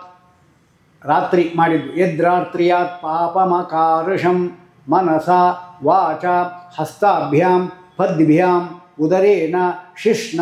ಶಿಷ್ಣ ಅಂದರೆ ಗುಹ್ಯೇಂದ್ರಿಯ. ಶಿಷ್ಣ ರಾತ್ರಿ ತದವಲುಂಪತು. ರಾತ್ರಿ ನಾಮಕನಾದ ಪರಮಾತ್ಮ ಅದನ್ನು ಪರಿಹಾರ ಮಾಡಲಿ. ಯತ್ಕಿಂಚದ್ದುರಿತಮ್ಮಯಿ. ಪಾಪ ಮಾಡಿದರೆ ಯತ್ಕಿಂಚದ್ದುರಿತಮ್ಮಯಿ ಇದಮಹಂ ಮಾಂ ಅಮೃತಯೋನೌ. ಅಮೃತಯೋನಿಯಾದ ಪರಮಾತ್ಮನಲ್ಲಿ ಜುಹೋಮಿ ಸ್ವಾಹ. ಅಷ್ಟು ಅವನಿಗೆ ಅರ್ಪಣೆ ಮಾಡಬೇಕು. ಇದಾದ ಮೇಲೆ ಆಚಮನ ಮಾಡಬೇಕು. ಒಂದೊಂದು ಕರ್ಮ ಮಾಡುವುದು ಆಚಮನ ಮಾಡಿದ್ರೆ ಅದರಲ್ಲಿ ನ್ಯೂನತೆ ಇದ್ದು ಪರಿಹಾರ ಆಗುತ್ತೆ. ಓಂ ಕೇಶವಾಯ ಸ್ವಾಹ. ಗೋವಿಂದಾಯ ನಮಃ, ವಿಷ್ಣುವೇ ನಮಃ, ಮಧುಸೂದನಾಯ ನಮಃ, ತಿರುಕ್ಮಾಯ ನಮಃ, ವಾಮನಾಯ ನಮಃ, ಶ್ರೀಧರಾಯ ಋಷಿಕೇಶ ನಮಃ, ಪದ್ಮನಾಭಾಯ ನಮಃ, ದಾಮೋದರಾಯ ನಮಃ, ಸಂಕೃಷ್ಣಾಯ ನಮಃ, ವಾಸುದೇವಾಯ ನಮಃ, ಪ್ರದ್ಯುಮ್ನಾಯ ನಮಃ, ನಂದಾಯ ನಮಃ, ಪುರುಷೋತ್ತಮಾಯ ನಮಃ, ಅಧೋಕ್ಷಾಮಾಯ ನರಸಿಂಹಾಯ ನಮಃ, ಅಚ್ಯುತಾಯ ನಮಃ, ಜನಾರ್ದನ ಉಪೇಂದ್ರ ಹರಿವಂಶ ಕೃಷ್ಣಾಯ ನಮಃ. ಓಂ ಪುನಃ ಮಾರ್ಜನ ಅಂತ, ಪುನರ್ಮಾರ್ಜನ ಅಂತ. ಇದು 9 ಮಂತ್ರ ಇರುತ್ತೆ. ಓಂ ಆಪೋ ಇಷ್ಟೇತಿ ನವರ್ಚಸ್ಸ ಸೂಕ್ತಸ್ಯ. ಮೊದಲನೇದು ತ್ರಿಚ, ತ್ರಿ ಋಕ್ಕುಗಳು. ಇದು ನವರ್ಚ ಅಂದರೆ 9 ಋಕ್ಕುಗಳಿದೆ. ಓಂ ಆಪೋ ಇಷ್ಟೇತಿ ನವರ್ಚಸ್ಸ ಸೂಕ್ತಸ್ಯ ಸಿಂಧದ್ಯುಗೃಷಿ ಆಪೋ ದೇವತಾ ಗಾಯತ್ರಿ ಛಂದ ಪಂಚಮೀ ವರ್ಧಮಾನ ಸಪ್ತಮೀ ಪ್ರತಿಷ್ಠಾ ಅಂತೆ 2 ಅನುಷ್ಠಭೌ ಪುನರ್ಮಾರ್ಜನೆ ವಿನಿಯೋಗ. ಓಂ ಆಪೋ ಇಷ್ಟಾಮ ಯೋಗಭತ್ತಾನ ಭೂಜ್ಯೇದಾಧಾತನ ಮಹೇರಣ ಆಯುಚಕ್ಷಾಸೆ ಯೋ ಶಿವತಮೋ ರಸಸ್ತಸ್ಯ ಭಾಜ ಯತೇಹನಾಹ ಉಷತೀರೇವ ಮಾತರಾಹ ತಸ್ಮಾ ಅರಂಗಮಾಮವೋ ಯಸ್ಯ ಕ್ಷಯ ಆಯುಜಿನ್ವಾಥ ಆಪೋ ಜನ್ಯಾತಾತನಃ. ಓಂ ಶನ್ನೋ ದೇವಿ ರವಿಷ್ಟಾಯ ಆಪೋ ಭವಂತು ಪೀತಯೇ. ಆಪಃ ಪೀತಯೇ ಭವಂತು. ಕುಡಿಯುವಂತೆ ಆಗಲಿ. ನಾವು ಸರಿಯಾಗಿ ಸಂಧ್ಯಾವಂದನೆ ಮಾಡಿದ್ರೆ ನೀವು ಯಾವ ನೀರು ಕುಡಿದ್ರೂ ಏನಾಗೋದಿಲ್ಲ. ಪರಮಾತ್ಮ ಶುದ್ಧಿ ಮಾಡಿರ್ತಾರೆ. ಜಲಾಭಿಮಾನಿ ದೇವತೆಗಳು ಅವರಿಗೆ ಆಪಹ ಅಂತ ಹೆಸರು. ಆ ಎಲ್ಲ ಕಡೆಯಿಂದಲೂ ಪಾಲಯಂತೀತಿ ಆಪಹ. ಎಲ್ಲ ದೇವತೆಗಳಿಗೂ ಆಪಹ ಅಂತ ಹೆಸರು ಅಂತ ಶ್ರೀಮದಾಚಾರ್ಯ ಹೇಳ್ತಾರೆ. ಅದರಿಂದ ಆ ಜಲದಲ್ಲಿರ್ತಕ್ಕಂಥ ಪರಮಾತ್ಮ ಇದ್ದಲ್ಲ ನಾರಾಯಣ, ಅವನು ಶುದ್ಧಿ ಮಾಡ್ತಾನೆ. ಆಪೋ ಭವಂತು ಪೀತಯೇ ಶೈನ್ಯೋ ರವಿಸ್ರಾವಂತುನಃ. ಓಂ ಈಶಾನಾಂ ವಾರ್ಯಾನಾಂ ಕ್ಷಯಂತಿ ಚರ್ಷಣೀನಾಂ ಅಪೋ ಯಾ ಆಚಾಮಿ ಭೇಷಜಂ. ನೀರೇ ಔಷಧಿ. ಅಪೋ ಯಾ ಆಚಾಮಿ ಭೇಷಜಂ ಅಪ್ಸು ಮೇ ಸೋಮೋ ಅಬ್ರವೀತ್ ಅಂತರ್ವಿಶ್ವಾನಿ ಭೇಷಜ ಅಗ್ನಿಂಚ ವಿಶ್ವಶಂಭುವಂ ಆಪಪ್ರಣೀತ ಭೇಷಜಂ ವರೂಥಂ ತನ್ವೇ ಯೇ ಹೇ ಮಮ. ಇದಕ್ಕೆ ತ್ರಿಕಂಪ ಅಂತ ಹೆಸರು. ಏ ಹೇ ಹಂಗೆ ಹೇಳಬಾರ್ದು. ತನ್ವೇ ಯೇ ಹೇ ಮಮ ಜೋಕ್ಷ ಸೂರ್ಯಂ ದೃಶೇ ಇದಮಾಪಹ ಪ್ರವಾಹತ ಯತ್ಕಿಂಚ ದುರಿತಂ ಮಯಿ. ಈ ನೀರು ಏನು ನಾನು ಪಾಪ ಮಾಡಿದ್ದೇನೆ ಪ್ರವಾಹ ರೂಪದಲ್ಲಿ ಬಂದು ಅಷ್ಟನ್ನು ಕೊಚ್ಚಿಕೊಂಡು ಹೋಗಲಿ. ಇದಮಾಪ ಪ್ರವಾಹತ ಯತ್ಕಿಂಚ ದುರಿತಂ ಮಯಿ ಯದ್ವಾಹ ಮಾಭಿದುದ್ರೋಹ. ಅಭಿದುದ್ರೋಹ ದ್ರೋಹ ಮಾಡಿದರೆ ಯದ್ವಾಹ ಮಾಭಿದುದ್ರೋಹ. ಯದ್ವಾ ಶೇಪ. ಶೇಪ ಶಾಪ ಕೊಡೋದು. ಅವನು ಸಾಯಿಲಿ ಹಾಳಾಗಲಿ ಅಂತ ಶಾಪ ಕೊಡೋದು. ಇದು ಕೂಡ ಪರಿಹಾರ ಆಗುತ್ತೆ. ನೋಡಿ ಎಷ್ಟು ಪಾಪ ಪರಿಹಾರ ಆಗುತ್ತೆ. ಯದ್ವಾ ಶೇಪ ಉತ ಅನೃತಂ. ಸುಳ್ಳು ಹೇಳಬೇಕಾಗತ್ತೆ, ಅನೃತ ಹೇಳ್ತೇವೆ. ಇದೆಲ್ಲೂ ಕೂಡ ಪಾಪ ಪರಿಹಾರ ಆಗುತ್ತೆ. ಹಾಗಂಥೇಳಿ ಸುಳ್ಳುಗಳು ಹೇಳ್ತಾ ಇರೋದಲ್ಲ. ಅಕಸ್ಮಾತ್ ಗೊತ್ತಿದ್ದು ಗೊತ್ತಿಲ್ಲದೆ ನಾವು ಮಾಡಿದ್ದಿಂದ ಇದೆಲ್ಲ ಹೋಗ್ತಾ ಇರುತ್ತೆ. ಹಾಗಾಗಿ ಯದ್ವಾ ಶೇಪ ಉತ ಅನೃತಂ ಆಪೋ ಅದ್ಯ ಅನ್ವಾಚಾರಿಷಂ ರಸೇ ನ ಸಮಾಗತ್ಮಹಿ ಪಯಸ್ವಾನ್ ಅಗ್ನ ಆಗಾಹಿ ತಮ್ಮ ಸಂಸೃಜವಚ್ಚಾಸ ದಿವಾ ನಕ್ತಂಚ ಸಸೃಷಿ ತದಾಪಸೋ ವರೇಣ್ಯಕ್ರತೂರಹಮಾದೇವಿ ರವಸೇಹುವೇ. ಆಮೇಲೆ ಅಘಮರ್ಷಣ ಸೂಕ್ತ ಅಂತ ಇದಕ್ಕೆ ಹೇಳ್ತಾರೆ. ಅಘಮರ್ಷಣ ಅಂದರೆ ಅಘ ಅಂದರೆ ಪಾಪಗಳು, ಅದನ್ನು ಮರ್ಷಣ ಅಂದರೆ ಸಹಿಸತ್ತೆ, ಪಾಪಗಳನ್ನು ಸಹಿಸತ್ತೆ ಅಂತ ಹೇಳ್ತಾ ಇದ್ದಾರೆ ಆ ಮಂತ್ರ. ಓಂ ಹೀಗೆ ಇಟ್ಕೋಬೇಕು. ಓಂ ಋತಂ ಚ ಇತ್ಯಸ್ಯ ಸೂಕ್ತಸ್ಯ ಅಘಮರ್ಷಣ ಋಷಿ ಭಾವವೃತ್ತೋ ದೇವತಾ ಅನುಷ್ಠುಪ್ಛಂದ ಪಾಪಪುರುಷ ವಿಸರ್ಜನೆ ವಿನಿಯೋಗ. ಓಂ ಪಾಪಪುರುಷ ಇಲ್ಲಿರ್ತಾನೆ, ಹೀಗೆ ಮುಟ್ಕೋಬೇಕು ಅಂತ ವಸ್ತುತ ಇದೆ ಭಾಷ್ಯದಲ್ಲಿ. ಹಾಗಾಗಿ ಪಾಪಪುರುಷ ವಿಸರ್ಜನೆ ವಿನಿಯೋಗಃ.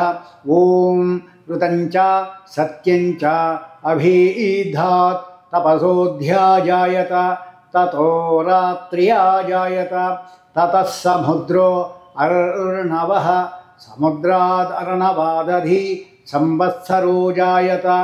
ಅಹೋರಾತ್ರಾಣಿ ವಿದಧದ್ವಿಶ್ವಸ್ಯ ಮಿಷತೋ ವಶಿ ಸೂರ್ಯಾಚಂದ್ರಮಸವೂಃ ಧಾತಾ ಯಥಾ ಪೂರ್ವಮಕಲ್ಪಯತ್ ದಿವಂ ಚ ಪೃಥಿವೀಂಚಾಂತರಿಕ್ಷಮಥೋ ಸ್ವಃ.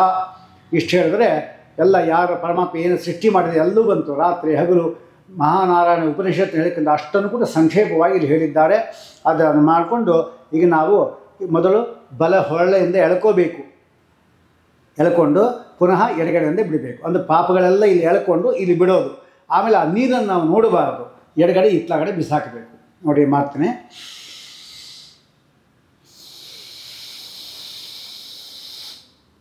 ನಾವೇನೇನು ಪಾಪಗಳು ಮಾಡಿದ್ದೇವೆ ಅದೆಲ್ಲವನ್ನು ಕೂಡ ಅಲ್ಲ ಮನಸ್ಸಿನಲ್ಲಿ ಕಣ್ಮಿಟ್ಕೊಂಡು ಧ್ಯಾನ ಮಾಡಿ ಅಷ್ಟು ಹೋಯಿತು ಅಂತ ಹೇಳಿಬಿಟ್ಟು ಪರಮಾತ್ಮನಿಗೆ ಒಂದು ನಾಮಸ್ಮರಣೆ ಮಾಡ್ಕೋಬೇಕು. ಅದಾದಮೇಲೆ ಪುನಃ ಆಚಮನ ಮಾಡಬೇಕು. ಕೇಶವಾಯ ಸ್ವಾಹ,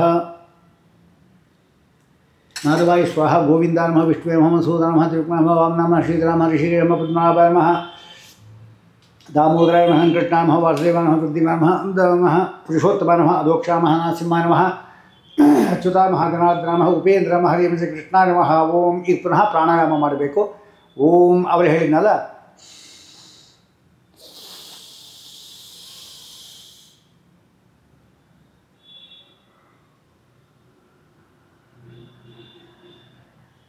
ಓಂ ಪ್ರಣವಸ್ಯ ಪರಬ್ರಹ್ಮಶಿ ಪರಮಾತ್ಮಾ ದೇವತಾ ದೇವಿ ಗಾಯತ್ರಿ ಛಂದಃ ಪ್ರಾಣಾಯಾಮೇ ವಿನಿಯೋಗಃ. ಓಂ ಭೂಃ ಓಂ ಭುವಃ ಓಂ ಸ್ವಃ ಓಂ ಮಹಃ ಓಂ ಜನಃ ಓಂ ತಪಃ ಓಂ ಸತ್ಯಂ ಓಂ ತತ್ಸಾವಿತುರ್ವರೇಣ್ಯಂ ಭರ್ಗೋ ದೇವಸ್ಯ ಧೀಮಹಿ ಧಿಯೋ ಯೋ ನಃ ಪ್ರಚೋದಯಾತ್. ಓಮಾಪೋ ಜ್ಯೋತಿರಸೋ ಅಮೃತಂ ಭೋರ್ಭುವಸ್ವರೋಂ. ಭಾರತೀ ರಮಣ ಮುಖ್ಯ ಪ್ರಾಣಾಂತರ್ಗತ ಸವಿತ್ರಾಂ ಶ್ರೀ ಲಕ್ಷ್ಮೀನಾರಾಯಣ ಪ್ರೇರಣೆಯ ಸವಿತ್ರಾಂ ಶ್ರೀ ಲಕ್ಷ್ಮೀನಾರಾಯಣ ಪ್ರೇತತ್ತಂ ಪ್ರಾತಃ ಸಂಧ್ಯಾವಂದನಾಂಗ ಸೂರ್ಯಾರ್ಘ್ಯ ಪ್ರದಾನಮಹಂ ಕರಿಷ್ಯೇ ಅಂಥೇಳಿ ಆ ಯಂತ್ರ ಹೇಳಿದ್ನಲ್ಲ ಅದು ಬರಿಬೇಕು. ತ್ರಿಕೋಣ ಓಂ ಭೂಃ ಭುವಃ ಸ್ವಃ ಓಂ ವಂ ಓಂ ಹ್ರೀಂ. ಈಗ ಈ ಮಂತ್ರ ಈ ನೀರಲ್ಲಿ ಯಂತ್ರ ಬರೆದಿದ್ದರಿಂದ ಆ ನೀರಿರತಕ್ಕಂಥ ಒಬ್ಬ ದೈತ್ಯ ಅವನು ಮೃತನಾಗ್ತಾನೆ. ಆಮೇಲೆ ಅರ್ಘ್ಯ ನಾವು ಕೊಟ್ಟಾಗ ಆ ಸೂರ್ಯನ ಹಿಂಸಿಸ್ತಕ್ಕಂಥ ದೈತ್ಯರು ಸಾಯ್ತಾರೆ. ಈಗ ಸೂರ್ಯ ಇರೋದ್ರಿಂದ ನಾವು ನಿಂತ್ಕೊಂಡೇ ಕೊಡಬೇಕು. ಮೊದಲು ಹೀಗೆ ಹಾಕ್ಕೊಳ್ಳಿ ನೀರನ್ನು ಹೇಳ್ಕೊಂಡು ಮಂತ್ರ ಹೇಳಬೇಕು. ಓಂ ಭೂರ್ಭುವಃ ತತ್ಸಾವಿತುರ್ವರೇಣ್ಯಂ ಭರ್ಗೋ ದೇವಸ್ಯ ಧೀಮಹಿ ಧಿಯೋ ಯೋ ನ ಪ್ರಚೋದಯಾತ್. ಓಂ ಭೂರ್ಭುವಃ ತತ್ಸಾವಿತುರ್ವರೇಣ್ಯಂ ಭರ್ಗೋ ದೇವಸ್ಯ ಧೀಮಹಿ ಧಿಯೋ ಯೋ ನ ಪ್ರಚೋದಯಾತ್. ಓಂ ಭೂರ್ಭುವಃ ತತ್ಸಾವಿತುರ್ವರೇಣ್ಯಂ ಭರ್ಗೋ ದೇವಸ್ಯ ಧೀಮಹಿ ಧಿಯೋ ಯೋ ನ ಪ್ರಚೋದಯಾತ್. ಮೂರಾಯಿತು. ಮೂರು ಯಾಕೆ ಬಿಡಬೇಕು ಅಂತ ಹೇಳಿದ್ರೆ, ಒಂದು ಆ ದೈತ್ಯರಿದ್ದಾರೆ, ಅವರು ವಾಹನಗಳಲ್ಲಿ ಬರ್ತಾರೆ, ಅವರ ವಾಹನ ಪುಡಿ ಪುಡಿ ಆಗುತ್ತೆ ಮೊದಲನೇ ಅರ್ಘೆಯಿಂದ. ಎರಡನೇದಿಂದ ಅವರ ಆಯುಧಗಳಿದಲ್ಲ ಅದು ನಾಶವಾಗುತ್ತೆ. ಮೂರನೇ ಅರ್ಘೆ ಇದೆ, ಅದರಿಂದ ಅವರೇ ನಾಶ ಆಗಿಬಿಡ್ತಾರೆ. ಅದಕ್ಕೆ ಮೂರು ಅರ್ಘೆ ಕೊಟ್ಟರು. ಈಗ ಬ್ರಹ್ಮಹತ್ಯೆ ಬಂದಿದ್ದರಿಂದ ನಾವು ಅದು ಪರಿಹಾರ ಮಾಡ್ಕೋಬೇಕು. ಓಂ ಉತ್ತಿಷ್ಟೋತ್ತಿಷ್ಟ ಗಂತವ್ಯಂ ಪುನರಾಗಮನಾಯ ಚ ಉತ್ತಿಷ್ಟ ದೇವಿ ಸ್ಥಾತವ್ಯಂ ಪ್ರವಿಶ್ಯ ಹೃದಯಂ ಮಮ ಅಸಾವಾದಿತ್ಯೋ ಬ್ರಹ್ಮ. ನಮ್ಮನ್ನು ಸೇರಿ ನಾವು ಅಭಿಷೇಕ ಮಾಡ್ಕೋಬೇಕು. ನಾವಲ್ಲಿ ಹೇಳಿದಂತೆ ಕೃಷ್ಣಪಕ್ಷ ಆದ್ದರಿಂದ ಈಗ ನಾವು ತರ್ಪಣ ಬಿಡುವಾಗ ಸಂಕರ್ಷಣಂ ತರ್ಪಯಾಮಿ, ವಾಸುದೇವಂ ತರ್ಪಯಾಮಿ, ಪ್ರದ್ಯುಮ್ನಂ ತರ್ಪಯಾಮಿ, ಅನಿರುದ್ಧಂ ತರ್ಪಯಾಮಿ, ಪುರುಷೋತ್ತಮಂ ತರ್ಪಯಾಮಿ, ಅಧೋಕ್ಷಿತಂ ತರ್ಪಯಾಮಿ, ನಾರಸಿಂಹಂ ತರ್ಪಯಾಮಿ, ಅಚ್ಯುತಂ ತರ್ಪಯಾಮಿ, ಜನಾರ್ದನ್ ತರ್ಪಯಾಮಿ, ಉಪೇಂದ್ರಂ ತರ್ಪಯಾಮಿ, ಹರಿಂ ತರ್ಪಯಾಮಿ, ಶ್ರೀಕೃಷ್ಣಂ ತರ್ಪಯಾಮಿ. ಕೇಶವಾಯ ಅದರದ್ದೇನೆ ಮಂತ್ರ. ಪುನಃ ಆಚಮನ ಮಾಡಬೇಕು.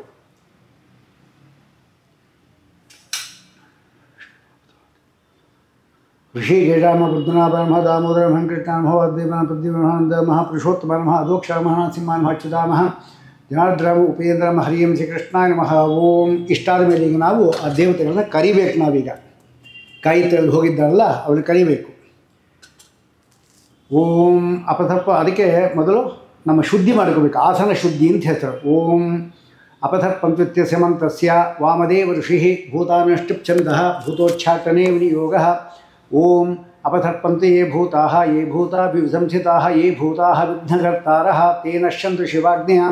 ಅಪಕ್ರಾಮಂತು ಯೇ ಭೂತಾಃ ಕ್ರೂರಾಶ್ಚೈವ ದುರಾಕ್ಷಸಾಃ ಯೇ ಚಾತ್ರವಿವಸಂತೇವ ದೇವತಾ ವಿವಸಂತತಂ ತೇಷಾಮಪಿ ಅವಿರೋಧೇನ ಬ್ರಹ್ಮಕರ್ಮ ಸಮಾರಭೆ. ಆಸನೆ ಸೋಮಮಂಡಲೆ ಕೂರ್ಮಸ್ಕಂದೆ ಉಪವಿಷ್ಟೋಸ್ಮಿ ಪೃಥ್ವೀತಿ ಮಂತ್ರಸ್ಯ ಮೇರುಪೃಷ್ಠ ಋಷಿ ಕೂರ್ಮೋ ದೇವತಾ ಸುತಲಂ ಛಂದಃ ಆಸನೆ ವಿನಿಯೋಗಃ. ಅನಂತಾಸನಾಯ ನಮಃ ಓಂ ಕೂರ್ಮಾಸನಾಯ ನಮಃ ಓಂ. ಪೃಥ್ವೀ ತ್ವಯಾ ಧೃತಾ ಲೋಕಾಃ ದೇವಿ ತ್ವಂ ವಿಷ್ಣುನಾ ಧೃತಾ ತ್ವಂಚಧಾರ್ಯಮಾಂ ದೇವಿ ಪವಿತ್ರಂ ಕುರುಚಾಸನಂ ಮಾಂಚ ಪೂತಂ ಕುರುಧರೆ ನತೋಸ್ಮಿತ್ವಂ ಸುರೇಶ್ವರೀಂ. ಓಮಿತ್ಯೇಕಾಕ್ಷರಂ ಬ್ರಹ್ಮ ಅಗ್ನಿರ್ದೇವತಾ ಬ್ರಹ್ಮ ಇತ್ಯಾರ್ಷಂ ಗಾಯತ್ರಂ ಛಂದಃ ಪರಮಾತ್ಮಂ ಸ್ವರೂಪಂ ಸಾಯುಜ್ಯಂ ವಿನಿಯೋಗಂ. ಆಯಾತ್ವಿತ್ಯಸ್ಯ ಮಂತ್ರಸ್ಯ ವಾಮದೇವ ಋಷಿ ಗಾಯತ್ರಿ ಪ್ರಭಾದೃಷಿ ನಾರಾಯಣೋ ದೇವತಾ ಗಾಯತ್ರ್ಯಾಕ್ಷ್ವಾನೇ ವಿನಿಯೋಗಃ. ಓಂ ಆಯಾತು ವರದಾ ದೇವಿ ಅಕ್ಷರಂ ಬ್ರಹ್ಮ ಸಂಹಿತಂ ಗಾಯತ್ರಿ ಛಂದಸಾಂ ಮಾತೇದಂ ಬ್ರಹ್ಮ ಜುಷಸ್ವ ಮೇ. ಯದನ್ನಾತ್ ಕುರುತೆ ಪಾಪಂ ತದನ್ನಾತ್ ಪ್ರತಿಮುಚ್ಯತೆ ಯದ್ರಾತ್ರಿಯಾತ್ ಕುರುತೆ ಪಾಪಂ ತದ್ರಾತ್ರಿಯಾತ್ ಪ್ರತಿಮುಚ್ಯತೆ. ಸರ್ವಭರಣೆ ಮಹಾದೇವಿ ಸಂಧ್ಯಾ ವಿದ್ಯೆ ಸರಸ್ವತಿ. ಓಜೋಸಿ ಸಹೋಸಿ ಬಲಮಸಿ ಭ್ರಾಜೋಸಿ ದೇವಾನಾಂ ಧಾಮನಾಮಾಸಿ ವಿಶ್ವಮಸಿ ವಿಶ್ವಾಯುಃ ಸರ್ವಮಸಿ ಸರ್ವಾಯುಃ. ಅಭಿಭೂರೋಂ ಗಾಯತ್ರೀಂ ಆವಾಹಯಾಮಿ ಸಾವಿತ್ರೀಂ ಆವಾಹಯಾಮಿ ಸರಸ್ವತೀಂ ಆವಾಹಯಾಮಿ ಛಂದರ್ಷಿನ್ ಆವಾಹಯಾಮಿ ಶ್ರಿಯಂ ಆವಾಹಯಾಮಿ ಬಲಂ ಆವಾಹಯಾಮಿ. ಗಾಯತ್ರಿಯ ಗಾಯತ್ರಿ ಛಂದಃ ಸವಿತಾ ದೇವತಾ ಅಗ್ನಿರ್ಮುಖಂ ಬ್ರಹ್ಮಾಶಿರಃ ವಿಷ್ಣುರ್ಹೃದಯಂ ರುದ್ರಶಿಖಾ. ಶಿಖಾ ಮುದ್ರೆ ಹಿಂಗೆ ರುದ್ರಶಿಖಾ. ಪೃಥ್ವೀ ಯೋನಿ ಪ್ರಾಣಾಪಾನ ವ್ಯಾನೋದಾನ ಸಮಾನ ಸಪ್ರಾಣ. ಬೆಳಿಗ್ಗೆ ಆದರೆ ರಕ್ತವರ್ಣ, ಮಧ್ಯಾಹ್ನದ ಶ್ವೇತವರ್ಣ, ಸಾಯಂಕಾಲ ಆದ ಕೃಷ್ಣವರ್ಣ. ರಕ್ತವರ್ಣ ಸಾಂಖ್ಯಾನಸ ಗೋತ್ರ ತ್ರಿಪದ ಷಟ್ಕುಕ್ಷಿ ಪಂಚಶೇಷೋಪನಯನೆ ವಿನಿಯೋಗಃ. ಓಂ ಪ್ರಣವಸ್ಯ ಪರಬ್ರಹ್ಮರ್ಷಿ ಪರಮಾತ್ಮಾ ದೇವತಾ ದೇವಿ ಗಾಯತ್ರಿ ಛಂದಃ ಪ್ರಾಣಾಯಾಮೇ ವಿನಿಯೋಗಃ. ಓಂ ಭೂಃ ಓಂ ಭುವಃ ಓಂ ಸ್ವಃ ಓಂ ಮಹಃ ಓಂ ಜನಃ ಓಂ ತಪಃ ಓಂ ಸತ್ಯಂ ಓಂ ತತ್ಸಾವಿತುರ್ವರೇಣ್ಯಂ ಭರ್ಗೋ ದೇವಸ್ಯ ಧೀಮಹಿ ಧಿಯೋ ಯೋ ನ ಪ್ರಚೋದಯಾತ್. ಓಮಾಪೋ ಜ್ಯೋತಿರಸೋ ಅಮೃತಂ ಬ್ರಹ್ಮ ಭೂರ್ಭುವಸ್ವರೋಂ. ಓಂ. ಈಗ ನಾವು ಗಾಯತ್ರಿಯನ್ನು ಮಾಡಲಿಕ್ಕೆ ನಾವು ಹೊರಟಿದ್ದೇವೆ. ನಾವು ಆ ಗಾಯತ್ರಿ ಮಾಡುವಾಗ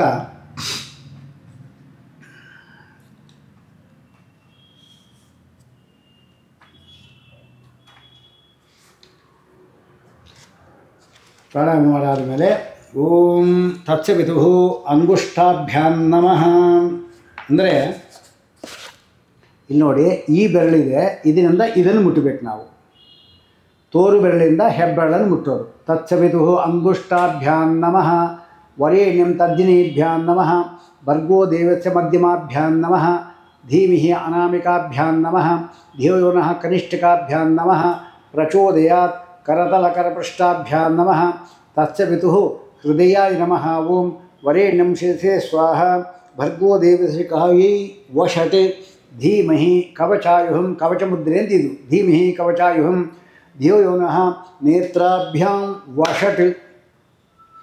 ಇತಿ ದಿಗ್ಬಂಧಃ ಇತಿ ದಿಗ್ಬಂಧಃ. ಓಂ. ಈಗ ದಿಗ್ಬಂಧ ಅಂತ ಹೇಳಬೇಕು, ಆಮೇಲೆ ಮುಗಿಸ್ಕೋಬೇಕಲ್ಲ, ಆಗ ದಿಗ್ಮುಖ ಅಂತ ಹೇಳಬೇಕು.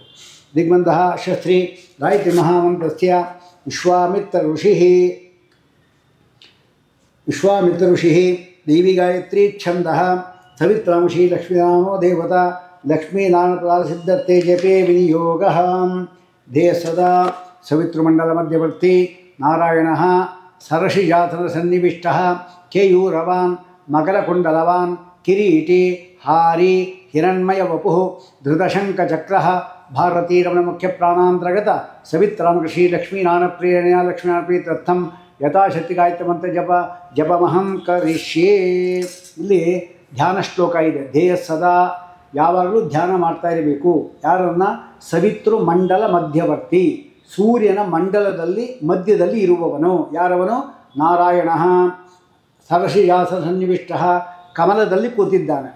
ಆ ಒಂದು ಇದನ್ನು ನಾವು ಮಾಡಬೇಕು. ಸರಸನ್ನಿವಿಷ್ಟ ಕೇಯೂರವಾನ್, ಕೇಯೂರ ಅಂಥೇಳಿ ಈ ತೋಳಿನ ಬಳೆ ಅದನ್ನು ಹಾಕ್ಕೊಂಡು ಅದು ಕೇಯೂರವಾನ್, ಮಕರ ಕುಂಡಲವಾನ್, ಕಿರೀಟಿ, ಹಾರಿ, ಹಿರಣ್ಮಯ ವಪುಹು, ಬಂಗಾರದ ಬಣ್ಣ, ಧೃತಶಂಕ ಚಕ್ರ, ಶಂಕ ಚಕ್ರ ಧಾರಣೆ ಮಾಡ್ಕೊಂಡಿದ್ದಾನೆ. ಎರಡು ಕೈ ಹಿಂಗೆ ಇಟ್ಕೊಂಡಿದ್ದಾನೆ. ಆ ಚಿತ್ರ ತೋರಿಸು. ಧೃತಶಂಕ ಚಕ್ರ ನೋಡಿ, ಇಲ್ಲಿದೆ, ಇದು ಈ ಪುಸ್ತಕದಲ್ಲೇ ಇದೆ ನೋಡಿ.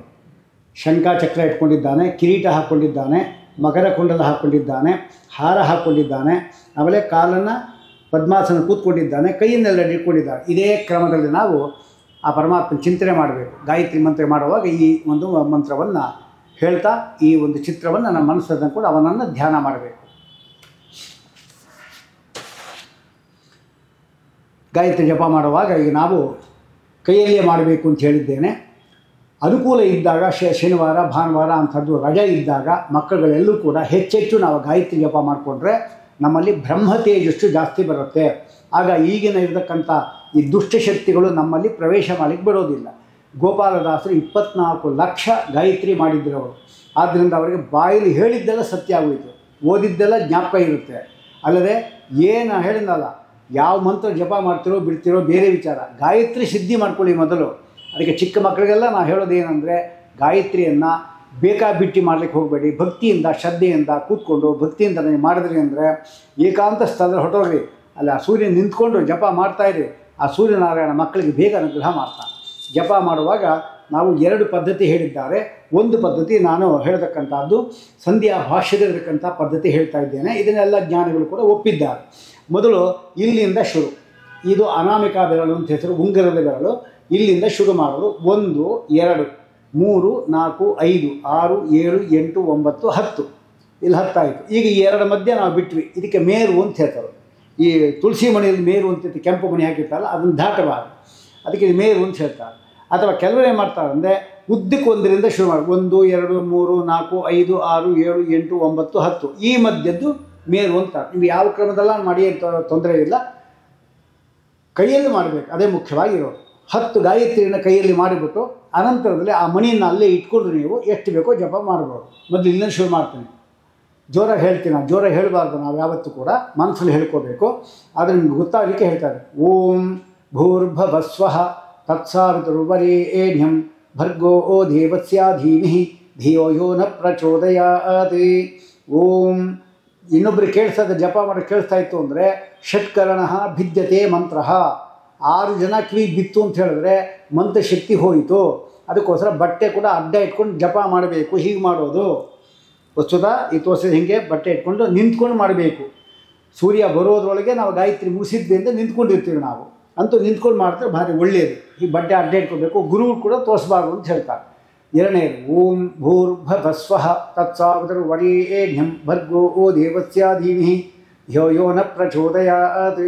ಓಂ ಭೂರ್ಭುವಸ್ವಃ ತತ್ಸವಿತುರ್ವರೆಣ್ಯಂ ಭರ್ಗೋ ದೇವಸ್ಯ ಧೀಮಹಿ ಧಿಯೋ ಯೋ ನ ಪ್ರಚೋದಯಾತ್. ಓಂ ಭೂರ್ಭುವಸ್ವಃ ತತ್ಸವಿತುರ್ವರೆಣ್ಯಂ ಭರ್ಗೋ ದೇವಸ್ಯ ಧೀಮಹಿ ಧಿಯೋ ಯೋ ನ ಪ್ರಚೋದಯಾತ್.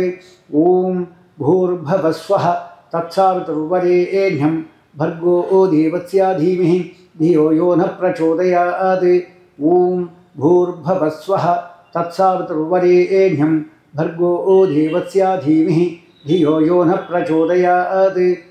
ಓಂ ಭೂರ್ಭುವಸ್ವಃ ತತ್ಸವಿತುರ್ವರೆಣ್ಯಂ ಭರ್ಗೋ ದೇವಸ್ಯ ಧೀಮಹಿ ಧಿಯೋ ಯೋ ನ ಪ್ರಚೋದಯಾತ್. ಓಂ ಭೂರ್ಭುವಸ್ವಃ ತತ್ಸವಿತುರ್ವರೆಣ್ಯಂ ಭರ್ಗೋ ದೇವಸ್ಯ ಧೀಮಹಿ ಧಿಯೋ ಯೋ ನ ಪ್ರಚೋದಯಾತ್. ಓಂ ಭೂರ್ಭುವಸ್ವಃ ತತ್ಸವಿತುರ್ವರೆಣ್ಯಂ ಭರ್ಗೋ ದೇವಸ್ಯ ಧೀಮಹಿ ಧಿಯೋ ಯೋ ನ ಪ್ರಚೋದಯಾತ್. ಓಂ ಭೂರ್ಭುವಸ್ವಃ ತತ್ಸವಿತುರ್ವರೆಣ್ಯಂ ಭರ್ಗೋ ದೇವಸ್ಯ ಧೀಮಹಿ ಧಿಯೋ ಯೋ ನ ಪ್ರಚೋದಯಾತ್. 10 ಆಯ್ತು ಗಾಯತ್ರಿ. ಯಥಾಶಕ್ತಿ ಮಾಡ್ಕೋಬೋದು. ಪುನಃ ನಾವು ಮುಗಿಸಬೇಕಾಗಿದ್ದರೆ ಪ್ರಾಣಾಯಾಮ, ಅಂಗನ್ಯಾಸ, ಕರನ್ಯಾಸ ಎಲ್ಲ ಮಾಡಬೇಕು. ಓಂ ಪ್ರಣವಸ್ಯ ಪರಬ್ರಹ್ಮಶಿ ಪರಮಾತ್ಮ ದೇವತಾ ದೇವಿ ಗಾಯತ್ರಿ ಛಂದಃ ಪ್ರಾಣಾಯಾಮೇ ಯೋಗ. ಓಂ ಭೂಃ ಓಂ ಭುವಃ ಓಂ ಸ್ವಹ ಓಂ ಮಹಃ ಓಂ ಜನಃ ಓಂ ತವಃ ಓಂ ಸತ್ಯಂ ತತ್ಸಾವಿತುರ್ವರೇಣ್ಯಂ ಭರ್ಗೋ ಓ ದೇವಸ್ಯ ಧೀಮಹಿ ಧಿಯೋ ಯೋ ನ ಪ್ರಚೋದಯಾತ್ ಓಮಾಪೋ ಜ್ಯೋತಿರಸೋ ಅಮೃತಂ ಬ್ರಹ್ಮ ಭೂರ್ಭುವಸ್ವರೋಂ ತತ್ಸವಿಧೋಂಗುಷ್ಟಾಭ್ಯಾಂ ನಮಃ ವರೇಣ್ಯಂ ತಜ್ಜಿನೇಭ್ಯೋ ನಮಃ ಭರ್ಗೋ ದೇವಸುಮಧ್ಯಮಾಭ್ಯೋ ನಮಃ ದೀಭಿಃ ಅನಾಮಿಕಾಭ್ಯೋ ನಮಃ ಧಿಯೋ ನ ಕನಿಷ್ಠಿಕಾಭ್ಯೋ ನಮಃ ಪ್ರಚೋದಯ ಕರ್ತಲಕರ್ಪೃಷ್ಟಾಭ್ಯೋ ನಮಃ ತತ್ಸವಿತುರ್ಹೃದಯಾಯ ನಮಃ ವರೇಣ್ಯಂ ಶಿರಸೇ ಸ್ವಾಹ ಭರ್ಗೋ ದೇವಸಿಕಾಯಿ ವೋಷಟ್ ಧೀಮಹಿ ಕವಚಾಯುಹಂ ದೇವನಃ ನೇತ್ರಾಭ್ಯಾಂ ವೋಷಟ್ ಪ್ರಚೋದಯತ್ ಅಸ್ತ್ರಾಯ ಪಡೆ ದಿಗ್ಬಂಧ ಇದು ದಿಗ್ಮುಖಃ ಅಂತ ಹೇಳಬೇಕು. ಅಲ್ಲಿ ದಿಗ್ಬಂಧ ಇಲ್ಲಿ ದಿಗ್ಮುಖಃ. ಓಂ ಭಾರತೀ ರಮಣ ಮುಖ್ಯ ಪ್ರಾಣಾಂತರ್ಗತ ಸವಿತ್ರಾಂಶಿ ಲಕ್ಷ್ಮೀನಾರಾಯಣ ಲಕ್ಷ್ಮೀನಾರಾಯಣ ಯಥಾಶತಿ ಗಾಯತ್ರಿ ಮಂತ್ರ ಜಪ ಉಪಸಂಹಾರೇ ವಿನಿಯೋಗ. ಉಪಸಂಹಾರ ಅಂದರೆ ಮುಗಿಸೋದು ಅಂತ ಅರ್ಥ. ದೇಹ ಸದಾ ಸವಿತ್ರಮಂಡಲ ಮಧ್ಯವರ್ತಿ ನಾರಾಯಣ ಸರ್ವಯಾಸನ್ನಿವಿಷ್ಟಃ ಕೇಯೂರವಾನ್ ಮಕರಕುಂಡಲವಾನ್ ಕಿರೀಟಿ ಹಾರಿ ಹಿರಣ್ಮಯ ವಪುಃ ಧೃತಶಂಖಚಕ್ರಃ ಭಾರತೀ ರಮಣ ಮುಖ್ಯ ಪ್ರಾಣಾಂತರ ಸವಿತ್ರಾಂಶಿ ಲಕ್ಷ್ಮೀನಾರಾಯಣ ಲಕ್ಷ್ಮೀನಾರಾಯಣ ಯಥಾಶತಿ ಗಾಯತ್ರಿ ಮಂತ್ರ ಜಪಂ ಸಂಪೂರ್ಣಂ. ಇದಾದ ಮೇಲೆ ನಾವು ನಾರಾಯಣ ಅಷ್ಟಾಕ್ಷರ ಮಂತ್ರವನ್ನು ಮಾಡಬೇಕು. ಅದನ್ನು ಇನ್ನೊಂದು ವಿಡಿಯೋದಲ್ಲಿ ಅದನ್ನು ನಿಮಗೆ ತೋರಿಸ್ಕೊಡ್ತೀವಿ. ಅದನ್ನು ಅದು ಇದಾದ ಕೊಳ್ಳೇ ಮಾಡ್ಬೋದು, ಸಂಧ್ಯಾ ವಂದನೆ ಆಮೇಲೆ ಮಾಡ್ಬೋದು. ಗಾಯತ್ರ್ಯಾ ತ್ರಿಗುಣಂ 10 ಗಾಯತ್ರಿ ಮಾಡಿದ್ವಿ ಅಂದರೆ ಓಂ ನಮೋ ನಾರಾಯಣ ಎಂಬತಕ್ಕಂಥದ್ದು 30 ಬಾರಿ ಮಾಡಬೇಕು. ಅಂದರೆ 10 ಆದರೆ 30, 100 ಆದರೆ 300, ಅಲ್ಲ 100 ಆದರೆ 300, 1000 ಆದರೆ 3000. ಹೀಗೆ ಅದು ಮಾಡ್ಕೊಂಡು ಹೋದರೆ ಇನ್ನೂ ಹೆಚ್ಚು ಬಲ ನಮಗೆ ಅದಕ್ಕೆ ಬರುತ್ತೆ ಅಂತ ಶ್ರೀಮದಾಚಾರ್ಯ ಸದಾಚಾರ್ಯಸ್ಪತಿಯಲ್ಲಿ ಹೇಳಿದ್ದರಿಂದ ನಾವು ಅದನ್ನು ಜಪ ಮಾಡಬೇಕು. ಇದು ಗಾಯತ್ರಿ ಮುಗೀತು. ಈ ಗಾಯತ್ರಿ ಪೂರ್ವಾಂಗ ಅರ್ಘ್ಯವರೆಗೂ. ಈಗ ಗಾಯತ್ರಿ ಮುಗೀತು. ಗಾಯತ್ರಿ ಮುಗಿದ ಮೇಲೆ ಉಪಸ್ಥಾನ ಅಂತಿದೆ. ಆ ಸೂರ್ಯ ಅದನ್ನು ನಮಸ್ಕಾರ ಮಾಡತಕ್ಕಂಥದ್ದೇನಿದೆ ಅದು ಉಪಸ್ಥಾನ. ಅದನ್ನು ಮಾಡ್ತಾ ಇದ್ದೇನೆ.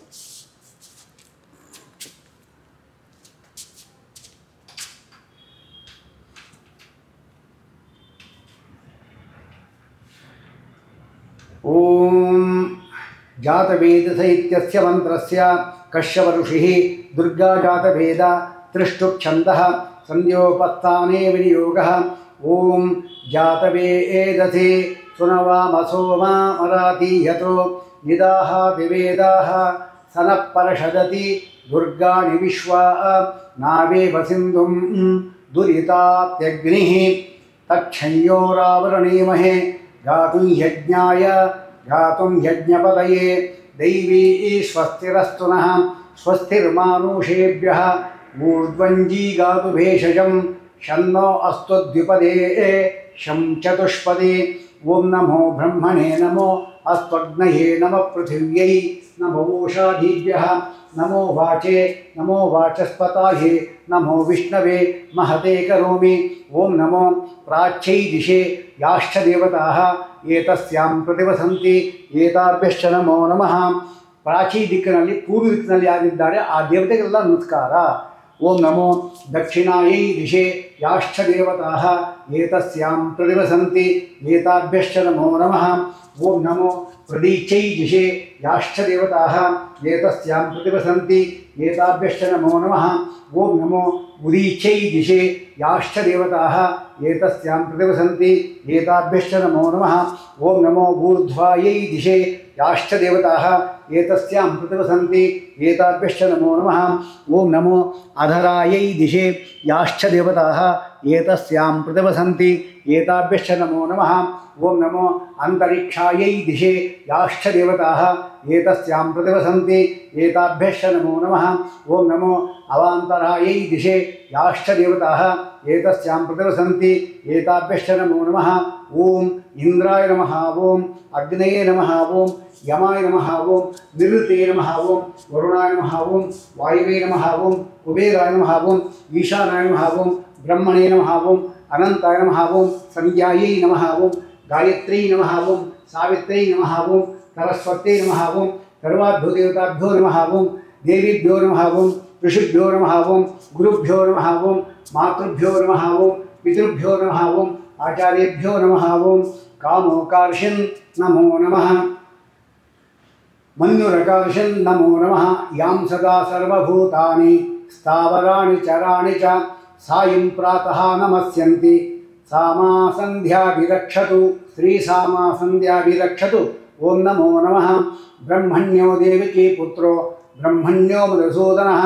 ಬ್ರಹ್ಮಣ್ಯೋ ದೇವಿಕೀ ಪುತ್ರೋ ಬ್ರಹ್ಮಣ್ಯೋ ಮಧುಸೂದನಃ. ನಮೋ ಬ್ರಹ್ಮಣ್ಯದೇವಾಯ ಗೋಬ್ರಾಹ್ಮಣ ಹಿತಾಯ ಚ ಜಗದ್ಧಿತಾಯ ಕೃಷ್ಣಾಯ ಗೋವಿಂದಾಯ ನಮೋ ನಮಃ ಉತ್ತಮೆ ಶಿಖರೆ ಜಾತೆ ಭೂಮ್ಯಾಂ ಪರ್ವತಮೂರ್ಧನಿ ಬ್ರಾಹ್ಮಣೇಭ್ಯೋ ಅಭ್ಯನುಜ್ಞಾತ ಗಚ್ಚದೇವಿ ಯಥಾ ಸುಖಂ ಸ್ತ್ರೀ ಗಚ್ಚದೇವಿ ಯಥಾ ಸುಖಂ ಗಚ್ಚತು ಓಂ ನಮೋ ನಮಃ ವಾಸನಾತ್ ವಾಸುದೇವೋಸಿ ವಾಸಿತಂತೆ ಜಗತ್ರಯಂ ಸರ್ವಭೂತನಿವಾಸೋಸಿ ವಾಸುದೇವ ನಮೋಸ್ತುತೆ ನಮೋಸ್ತ್ವನಂತಾಯ ಸಹಸ್ರಮೂರ್ತಯೇ ಸಹಸ್ರಪಾದಾಕ್ಷಿ ಶಿರೋರುವಾಹವೇ ಸಹಸ್ರನಾಮ್ನೆ ಪುರುಷಾಯ ಶಾಶ್ವತೆ ಸಹಸ್ರಕೋಟಿ ಯುಗಧಾರಿಣೇ ನಮಃ. ಈಗ ಗೋತ್ರಾಭಿವಾದನ ಅಂತ ಮಾಡಬೇಕು. ಒಬ್ಬೊಬ್ಬರಿಗೆ ಒಂದೊಂದು ಗೋತ್ರ ಇರುತ್ತೆ. ಸಾಮಾನ್ಯವಾಗಿ ನಾವು ಈ ಎರಡು ಬೆರಳುಗಳನ್ನು ಹೀಗೆ ಇಟ್ಕೊತೀವಿ. ನಾವು ಕೆಲವರು ಹೀಗೆ ಇಟ್ಕೋಬೇಕು ಅಂತ ಹೇಳ್ತಾರೆ. ಮೊದಲು ಹೀಗೆ ಇಟ್ಕೊಳ್ಳೇಬೇಕು ನಾವು. ಅಂದರೆ ಬಲ ಕಿವಿ ಏನಿದೆ ಅದು ಎಡಗಿವಿ, ಬಲಗೈ ಬೆರಳುಗಳು ಎಡ ಕಿವಿಯನ್ನು, ಆಮೇಲೆ ಎಡಗೈ ಏನಿದೆ ಅದರ ಬೆರಳುಗಳು ಬಲಗಿವಿಯನ್ನು ಇಟ್ಕೋಬೇಕು. ಆಮೇಲೆ ನಾವು ಮಾಡುವಾಗ ಹೀಗೆ ಮಾಡ್ತೀವಿ ನಮಸ್ಕಾರ ಮಾಡುವಾಗ. ಆಗ ಬಲಗೈ ಮೇಲೆ ಬಂದು ಬಲಪಾದನ್ನು ಪರಮಾತ್ಮ ಅಲ್ಲಿದ್ದಾನೆ ಅಂತ ಎದುರುಗಡೆ, ಬಲಪಾದವನ್ನು ಬಲಗೈ, ಎಡಪಾದವನ್ನು ಎಡಗೈ ನಾವು ಹೀಗೆ ಮುಟ್ಟಿಬಿಟ್ಟು ಹೀಗೆ ಮಾಡಿದ್ವಿ ಅಂದರೆ ಎಡಗೈ ಪರಮಾತ್ಮನ ಬಲಗಾಲನ್ನು ಮುಟ್ಟತ್ತೆ. ಅದು ಕೂಡ ಒಂದು ಧರ್ಮದ ಸೂಕ್ಷ್ಮ. ಅದಕ್ಕೋಸ್ಕರ ನಾವು ಹೀಗೆ ಮಾಡಿ, ಅಥವಾ ನಿಮಗೆ ನಿಮ್ಮ ತಂದೆ ತಾಯಿಗಳು ಯಾವ ರೀತಿ ಹೇಳಿಕೊಟ್ಟಿದ್ದಾರೋ ಆ ರೀತಿ ಮಾಡ್ಕೊಳ್ಳಿ. ಚತುಸ್ಸಾಗರ ಪರ್ಯಂತಂ ಗೋಬ್ರಾಹ್ಮಣೇಭ್ಯಃ ಶುಭಂ ಭವತು. ನಮ್ಮದು ವಿಶ್ವಾಮಿತ್ರ ಗೋತ್ರ ಆದ್ದರಿಂದ ವಿಶ್ವಾಮಿತ್ರದ ಪ್ರವರ ಹೇಳ್ತಾ ಇದ್ದೇನೆ. ಇನ್ನು ಭಾರದ್ವಾಜ ಗೋತ್ರ ಇರುತ್ತೆ, ಆಂಗೀರಸ ಗೋತ್ರ ಇರುತ್ತೆ. ಅವರ ಗೋತ್ರ ಪ್ರಕಾರ 3, ಕೆಲವರು 3 ಇರುತ್ತೆ, ಕೆಲವರು 5 ಇರುತ್ತೆ.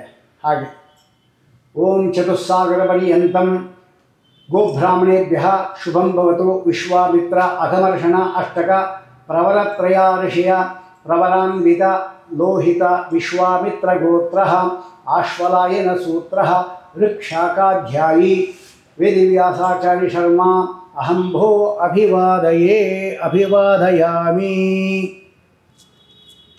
ಇನ್ನೂ ಇಲ್ಲ, ಈ ಪುಸ್ತಕದಲ್ಲಿ ಗೋತ್ರಗಳೆಲ್ಲ ಕೊಟ್ಟಿದೆ. ನಿಮ್ಗೆ ಯಾರು ಬೇಕಾದ್ರೂ ತೊಗೋಬೋದು, ಸಿಗತ್ತೆ ಎಲ್ಲ ಕಡೆ ಕೂಡ.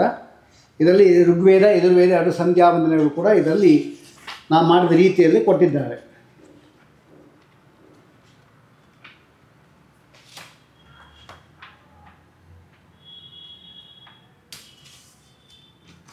ಓಂ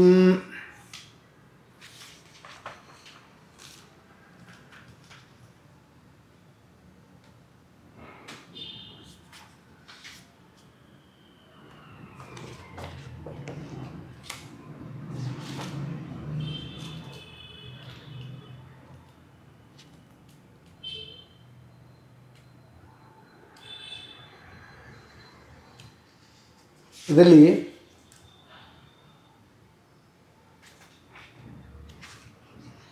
ಗೋತ್ರಗಳು ಕೂಡ ಇದರಲ್ಲಿ ಕೆಲವು ಗೋತ್ರಗಳನ್ನು ಕೊಟ್ಟಿದೆ.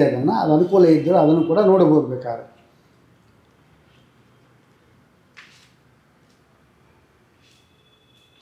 ಹಾಗಾಗಿ ನಿಮ್ಮ ಗೋತ್ರ ನಿಮ್ಮ ಪ್ರವರ ಹೇಳಬೇಕು. ಚತುಸ್ಸಾಗರ ಪರ್ಯಂತಂ ಅಂದರೆ 4 ಸಾಗರಗಳಿದೆ, ಅಲ್ಲಿಯವರೆಗೂ ಇರತಕ್ಕಂಥ ಗೋ ಮತ್ತು ಬ್ರಾಹ್ಮಣರಿಗೆ. ಅಂದರೆ ಬರೀ ಗೋವು ಮತ್ತು ಬ್ರಾಹ್ಮಣರು ಮಾತ್ರವಲ್ಲ, ಹಾಗೆ ಶಾಸ್ತ್ರ ಹೇಳುವುದಿಲ್ಲ. ಗೋವಿನಿಂದ ಹಿಡಿದು ಬ್ರಾಹ್ಮಣರವರೆಗೂ ಇರತಕ್ಕಂಥ ಸಮಸ್ತ ಸಜ್ಜನರಿಗೂ ಕೂಡ ಪರಮಾತ್ಮ ಅನುಗ್ರಹ ಮಾಡಲಿ. ಗೋ ಬ್ರಾಹ್ಮಣ ಶುಭಂ ಭವತು. ಆಮೇಲೆ ವಿಶ್ವಾಮಿತ್ರ ಆಗಮಶ ಅಷ್ಟಕ ಪ್ರವರತ್ರಯ ಋಷಿಯ 3 ಪ್ರವರತ್ರಯ ಋಷಿಯ ಪ್ರವರಾನ್ವಿತ ಲೋಹಿತ ವಿಶ್ವಾಮಿತ್ರ ಗೋತ್ರ ನಮ್ಮದು. ವಿಶ್ವಾಮಿತ್ರ ಗೋತ್ರ ಆಶ್ವಲಾಯನ, ಋಗ್ವೇದ ಆದರೆ ಆಶ್ವಲಾಯನ ಸೂತ್ರ ನಾವು ಫಾಲೋ ಮಾಡೋದು. ಇಲ್ಲಿ ಆಪಸ್ತಂಭ ಇರುತ್ತೆ ಅಥವಾ ಸಾಮ್ಯದ ಬೇರೆ ಬೇರೆ ಎಲ್ಲ ಇರುತ್ತೆ. ಹಾಗೆ ಆಶ್ವಲಾಯನ ಸೂತ್ರ ಋಕ್ಷಾಕ ಅಧ್ಯಾಯಿ, ಋಗ್ವೇದದ ಶಾಖೆ ಏನಿದೆ ಅದನ್ನು ಅಧ್ಯಯನ ಮಾಡುವವನು. ಅಹಂ ಭೋ, ನಾನು ಭೋ ಪರಮಾತ್ಮನೇ ನಮಸ್ಕಾರ ಮಾಡ್ತಾ ಇದ್ದೆ. ಅಹಂ ಭೋ ಅಭಿವಾದಯೇ. ಯಾರ ದೊಡ್ಡವರು ಬಂದಾಗ ಚತುಸ್ಸಾಗರ ಗೋತ್ರ ಹೇಳಿಕೊಂಡು ಅವ್ರ ಪಾದ ಮುಟ್ಟಿ ನಮಸ್ಕಾರ ಮಾಡಬೇಕು, ಆಗ ಆಶೀರ್ವಾದ ಮಾಡ್ತಾರೆ.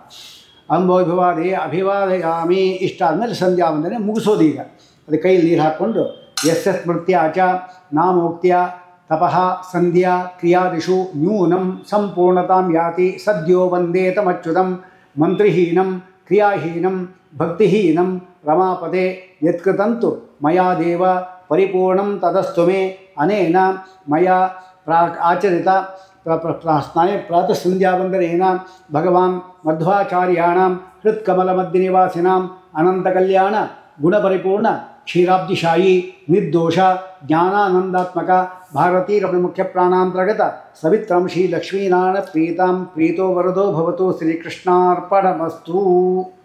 ಓಂ ಕೇಶವಾಯ ಸ್ವಾಹ.